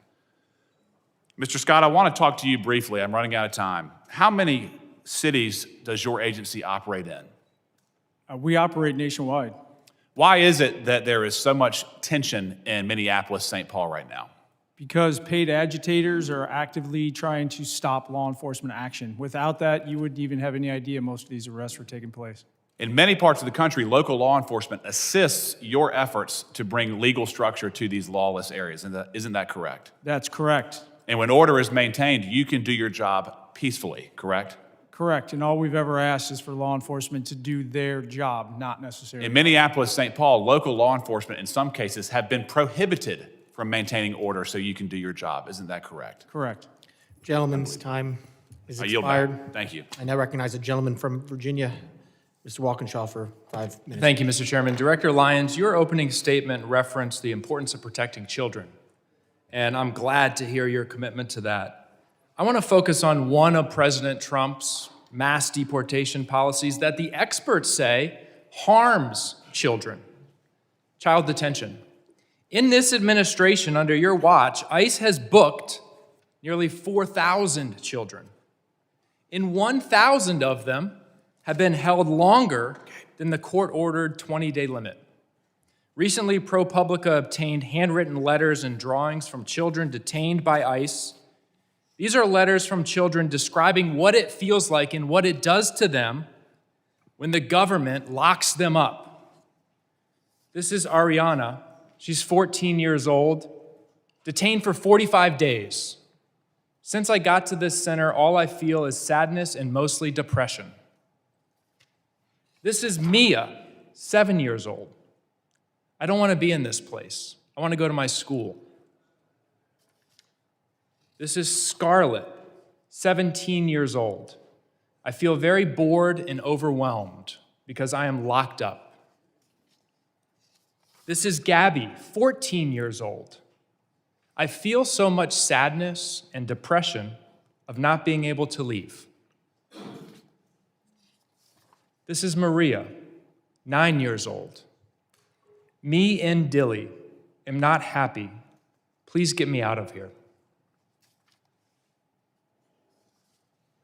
This is a 12-year-old going to the doctor, and the only thing they tell me is drink more water. The water here is what makes people sick. And this one got me, Mr. Lyons, because this is a 5-year-old, Luis Annie. My son's 5. He can't write many words, but he can communicate through drawings like this. This is a picture of Luis Annie's family. And you might be able to see that none of the faces are smiling. Child detention is not required by law. You know that. It's not the only option available, and it's not effective. We know that community-based alternatives can ensure compliance with proceedings without traumatizing these children. Yet, you continue to detain and hold children for weeks or months, depriving them of school, stability, leaving them afraid, sick, and confused. And one of the key reasons for your mass detention, including the detention of Liam and his father, is to pressure people to give up their legal opportunities and pathways to remaining in the United States. Liam's father was following the rules, following the legal process with a valid claim. Let me be clear. No child, not Liam Ramos, not Gabby, or any of these children should be used as pawns in Stephen Miller's sick and twisted Great Replacement agenda. Mr. Lyons, in 2025, the British Journal of Psychiatry analyzed all of the data on the impact of immigration detention on children's health. Have you read that study and analysis? No, sir, I haven't. You're the director of you are not familiar with that literature. No, sir. You could tell me, I'm sure, chapter and verse on the tactics and the equipment that your agents use, military-style equipment across the country in American cities, but you don't know anything about the literature of the impacts of your policies on children. You haven't read it. No, sir. The Flores Agreement, I'm sure you know that, sets a 20-day limit on detaining children. You and the Trump administration are trying to terminate that agreement. How long would you like to hold children? 20 days, 40 days, 60 days, 100 days? What's the right number, Mr. Lyons? So we wouldn't like to hold any children. We would like to remove that family unit together safely and humanely and as quickly as possible. Thank you. Since you haven't read the literature, let me tell you what it says. Detention harms children. No period. No period. Not 20, 40, 75 days that you're holding children can be deemed safe. All detention of children has adverse impacts and is profoundly detrimental. Your policies are profoundly detrimental to children. I yield back. Gentleman yields back. I now recognize the gentleman from California, Mr. Fong, for 5 minutes of questions. Thank you, Mr. Chairman. Thank you all for those who are here testifying. I want to thank you to you and your teams and your personnel for what you do. Commissioner Scott, you mentioned in your testimony, national security cannot exist without effective border security. Couldn't agree more. Everyone on your teams are doing tremendous work under difficult conditions, and I want to thank you all. I do want to ask and dive in a little deeper as a Californian on the dangers and the consequences of these sanctuary policies. Director Lyons, I was in the state legislature in 2017 when sanctuary state policies were put in California. I opposed SB 54 because at the time, and everything has proven to be true, it was outlined that the impact on ICE and Border Patrol agents was that there would be reduced information and access, agents would be conducting higher risk enforcement operations, and that there would be operational constraints when it comes to limiting cooperation between state and local law enforcement. I wanted to get your perspective, Director Lyons, and I'll go to you, Commissioner Scott, as well. Can you give specifics on how these sanctuary state policies impact your operations in real time compared to non-sanctuary operations? Well, sir, for ICE, what I would I'll refer back to what we talked about earlier in my testimony, the fact that when state or local or county agencies don't cooperate with Immigration and Customs Enforcement, it forces us to go back out to the community, which we don't want to do. It also increases the number of assets we have to put towards that arrest. Like I said earlier, I would much rather send 1 or 2 agents or officers to make that arrest in a safe, secure location rather than being out in the street. It's safer for everyone involved. And before I go to you, Commissioner Scott, and answer, I just want to let everyone know, in California, and I think it was just reported a couple of days ago, there were currently 33,179 illegal aliens in the custody of California jurisdictions with active detainers. The crimes of these aliens include 399 homicides, 3,313 assaults, 3,171 burglaries, 1,011 robberies, 8,380 dangerous drug offenses, 1,984 weapon offenses, and 1,293 sexual predatory offenses. These are the real-world consequences, isn't that right, Commissioner Scott? When we don't have cooperation, they're released into the community? Those are exactly the consequences. And I would just add, California specific, they went above and beyond everybody else. I mean, in a negative way. They prohibited state and locals when they saw a crime taking place in front of them from sharing that information with us. San Diego, for example, right after that law was passed, a highway patrol pulled over a U-Haul van, and it was a smuggling event, probably a human trafficking event. A Border Patrol agent just happened to roll up on it and found out, luckily, but that highway patrol was disciplined and actually investigated internally, and that sent a chilling effect across the entire state of California, that not only can you not actively help us, you couldn't even pass information to us in a normal course of duties. Border security law enforcement's a team sport. We need to be working together, not against each other. Now, can you explain what would have happened, and I think you alluded to it, but what would have happened prior to that if there was local and state coordination with federal law enforcement? On a daily basis, especially along the southwest border, and let's not forget, and the coast, because we have boats coming in, when a state or local agency would see illegal activity that they could take action on, and then they saw a federal crime, they would contact us. It happened all the time, and that completely ceased to exist when SB 54 was passed. And these crimes, of course, as you mentioned before, if you go into specifics, I mean, this is trafficking, both humans and drugs. This is rape, assaults. I mean, anything. You're telling me that if any of those crimes occurred, if right now in California, if someone witnessed it, if a state law enforcement or local law enforcement witnessed these crimes being committed, they could not notify you.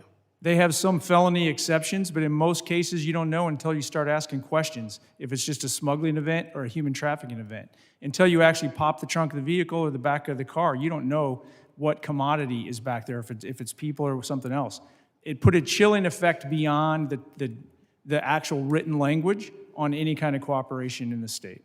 Well, I want to thank you for that. Yes, there were some exceptions when it comes to felonies, but someone who lives in California and was there for the discussion and debate, everything we warned about when it came to sanctuary state policies and the consequences to our community and the consequences to public safety, they have come true. And that is sad and unfortunate, and we need to undo those policies. So I want to thank you all for your leadership and testimony and your work. Thank you, and Mr. Chairman, I'll you back. Gentleman yields back. I now recognize the gentleman from Louisiana, Mr. Carter, for 5 minutes of questions. Mr. Chairman, thank you very much. And to our witnesses, thank you for being here. What we've heard today and seen play out in the streets of this nation for the past year, straight out of the Trump administration's fascist playbook. Cheat, murder, lie about it, practice the art of mass distraction. The American people are not happy about this. This administration's officials are sitting before us. 2 people are dead. I understand that there's an investigation and you cannot go into the details about that. But there certainly appears to be no shame on the part of these officials who've undoubtedly watched some of your officers conduct themselves in ways that I know you don't condone. Not as law-abiding people, right? So I got to give you the benefit of the doubt. And I can't understand why you show no shame, no contrition, no remorse for the human lives that have been lost, or for the trampling of the Constitution and the tearing apart of the moral fiber of our nation. They think, apparently, you think, apparently, you've been coached, apparently, you've been called out of the room with a forced break to be told to be more aggressive, to push back against questions.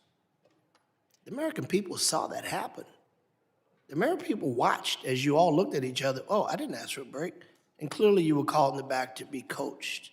A halftime locker room pep talk. This isn't a game. These are people's lives. We should all be, you should be, your officers should be held accountable that no one is above the law.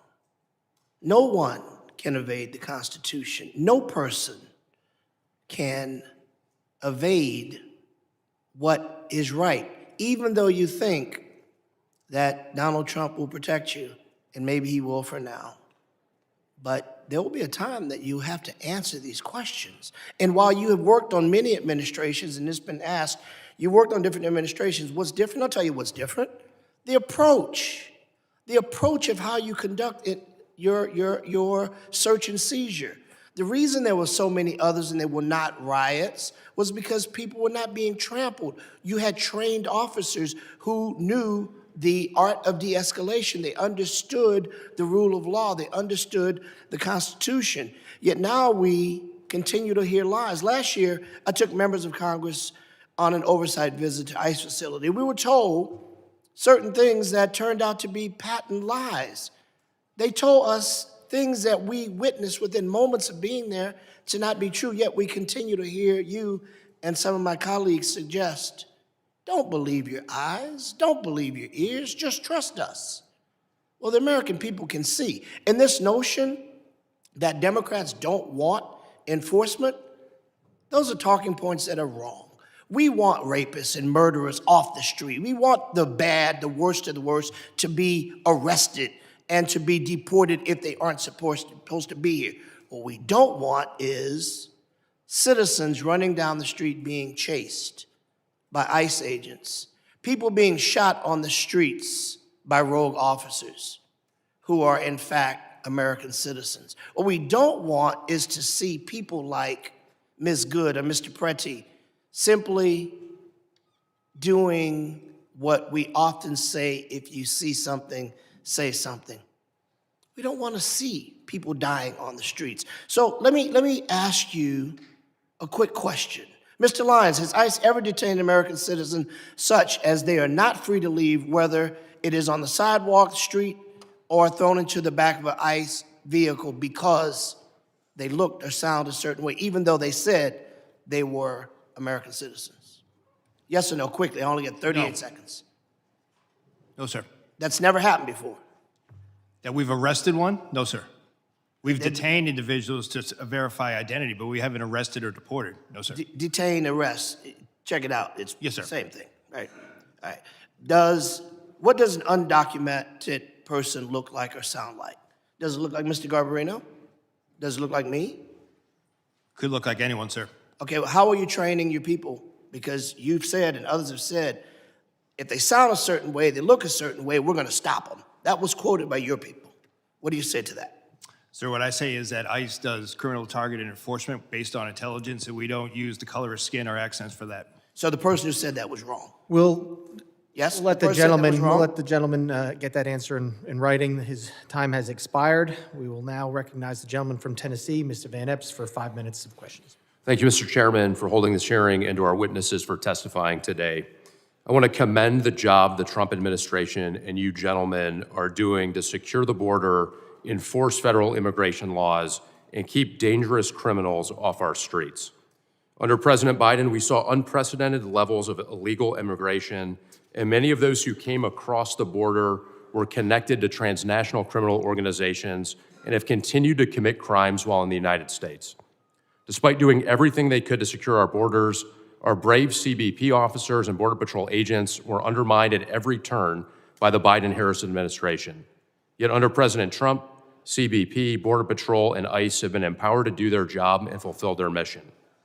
As a representative from Tennessee, I can't help but compare operations in Minneapolis to those in Memphis. Federal law enforcement operations in Memphis have been successful by every standard and metric, with Memphis State Task Force arresting over 6,000 people. And while immigration enforcement isn't a stated goal of this task force, there is no question that it is also taking place. The successful operations are due in large part to the outstanding leadership of Governor Lee, who has worked closely with federal partners. Over the last year, the Trump administration has arrested numerous gang members, pedophiles, and drug traffickers in Memphis, with little fanfare or interference from activists. As a result of this cooperation, murders in Memphis are down by 47% since President Trump took office, and overall violent crime is down by 30%. In May of last year, ICE enforcement and removal operations worked with Tennessee Highway Patrol and DHS components to successfully arrest 196 criminal illegal aliens across the greater Nashville area. I am grateful for the role the members of the Tennessee Highway Patrol played in that operation, and their cooperation has made my district significantly safer. Since then, over 56 partnering agencies are working together alongside ICE to keep Tennesseans safe. ICE has carefully highlighted the worst of the worst criminal aliens it has arrested. Today, I will be entering into the record nearly 120 illegal aliens that have been arrested in Nashville, with rap sheets ranging from identity theft to drug smuggling, larceny to arson, and robbery to rape. Federal agents are executing their mission to defend American citizens and protect our communities. The major challenge we've seen in Minneapolis and similar cities are directly caused by sanctuary city policies and the refusal of local leaders to enforce the law, preventing local law enforcement from working with ICE. This leaves ICE and others unsupported, having to manage protesters and domestic friction in addition to their actual mission of enforcing immigration law. Local law enforcement is crucial to facilitate the mission. Director Lyons, contrast ICE's experience in Minneapolis with other cities around the country, including Memphis and others, that have agreements to work with ICE. What can successful partnerships with local law enforcement and other partners look like? Sir, thank you. I would say that Memphis is a prime example, and I have to give credit to the U.S. Marshal Service that's leading that operation.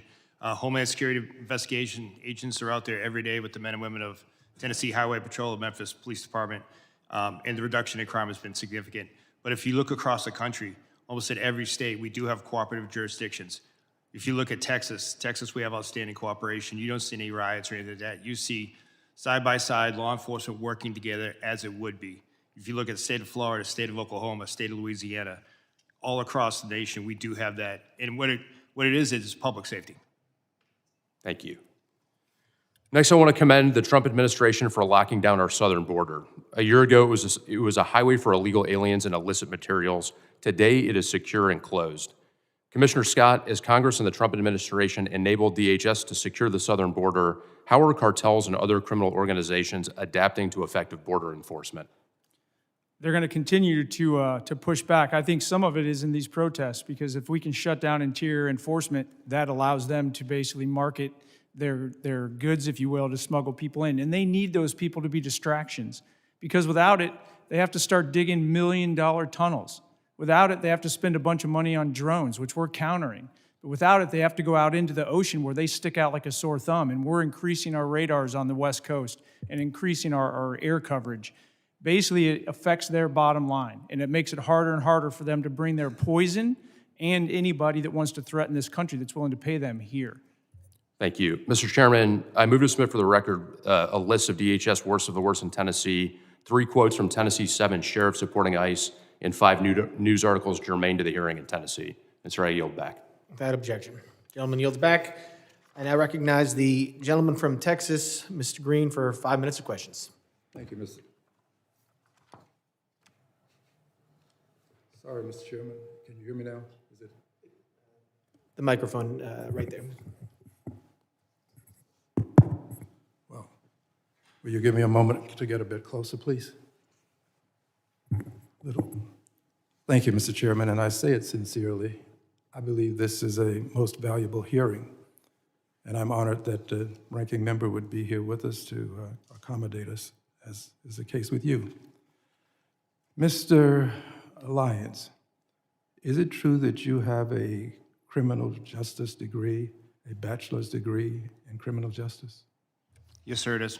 Is it also true that you have a master's degree in criminal justice leadership? Yes, I do. And would you, as a professional with 2 degrees in criminal justice, indicate to us that if an officer commits murder, that officer should be prosecuted? Sir, any law enforcement misconduct needs to be investigated and prosecuted. Investigated and prosecuted. And have you seen the widely published video of the killing of Mr. Alex Preddy? Yes, sir. And sir, my assumption is that if I ask you whether this was an injustice, you would say you cannot comment because of an ongoing investigation. Is that a fair statement? Yes, sir. And what is the rationale for not responding to an ongoing investigation? Sir, I don't want to impede or prejudice the investigation. No, not this one. Oh. Any, as in your profession now, but any investigation. What's the rationale? Not this one, any. Same for any investigation, sir. I don't want to. You would not want to. I don't want to bias or put my finger on the scale of any investigation. You not. What's the rationale for your not testifying about it? Is my question. I don't understand your question, sir. What does the law say? What is the rationale? What harm would it do if you testified? Because I don't have the full facts of the case yet, sir. Exactly. That's what I expected you to say. You don't have the full facts. Thank you. And I assume you would agree with this, Mr. Scott. Is this true? Yes, sir. And Mr. Edlow, you would agree? I assume so. I'm not a professional in law enforcement. Well, but you're a professional person with a degree of intellect such that you can comment on whether or not. Well, I certainly would not comment on anything. Not a specific case. We're talking about now any case. Would you agree that it would cause harm for you to testify before there's an investigation? Certainly without having all the facts. All right. Surely you would agree. Which brings us to Secretary Noem. Secretary Noem accused Mr. Preddy of brandishing a firearm while wishing to inflict harm on the officers. Secretary Noem.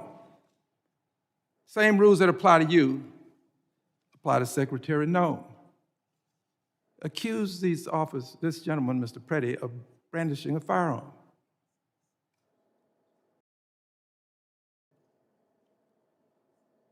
Secretary Noem doing this when she did without an investigation.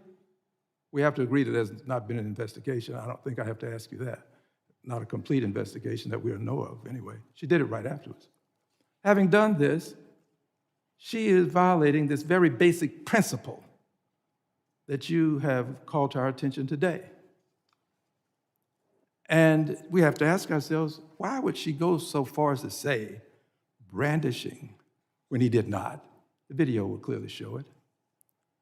And she said wishing to inflict harm. Did not inflict any harm. But the secretary, without an investigation, made these comments. I'll tell you why. The secretary was in a rush to cover up, to make sure that she was protecting the officers without regard for the life that was lost. And in doing this, she was violating not only this basic moral concept, she was breaking the law. The secretary should be investigated right along with those officers who were out there engaged in this ungodly conduct. She should be investigated. And in my opinion, based upon my observation, secretary should not only be investigated, the secretary should be prosecuted right along with those officers. This man did not brandish. This man was not armed. This man did not attempt to hurt those officers. They should all be prosecuted. And you, persons associated with the Trump Gentleman's time administration, say has lock her expired. up. I say lock her up. Gentleman's time has expired. I now recognize the ranking member for UCs. That's correct, Mr. Chair. Mr. Chairman, I ask unanimous consent to insert two statements for the record. One submitted by the Refugee Council USA and the other from the Baptist Joint Committee on Religious Liberty. Without objection.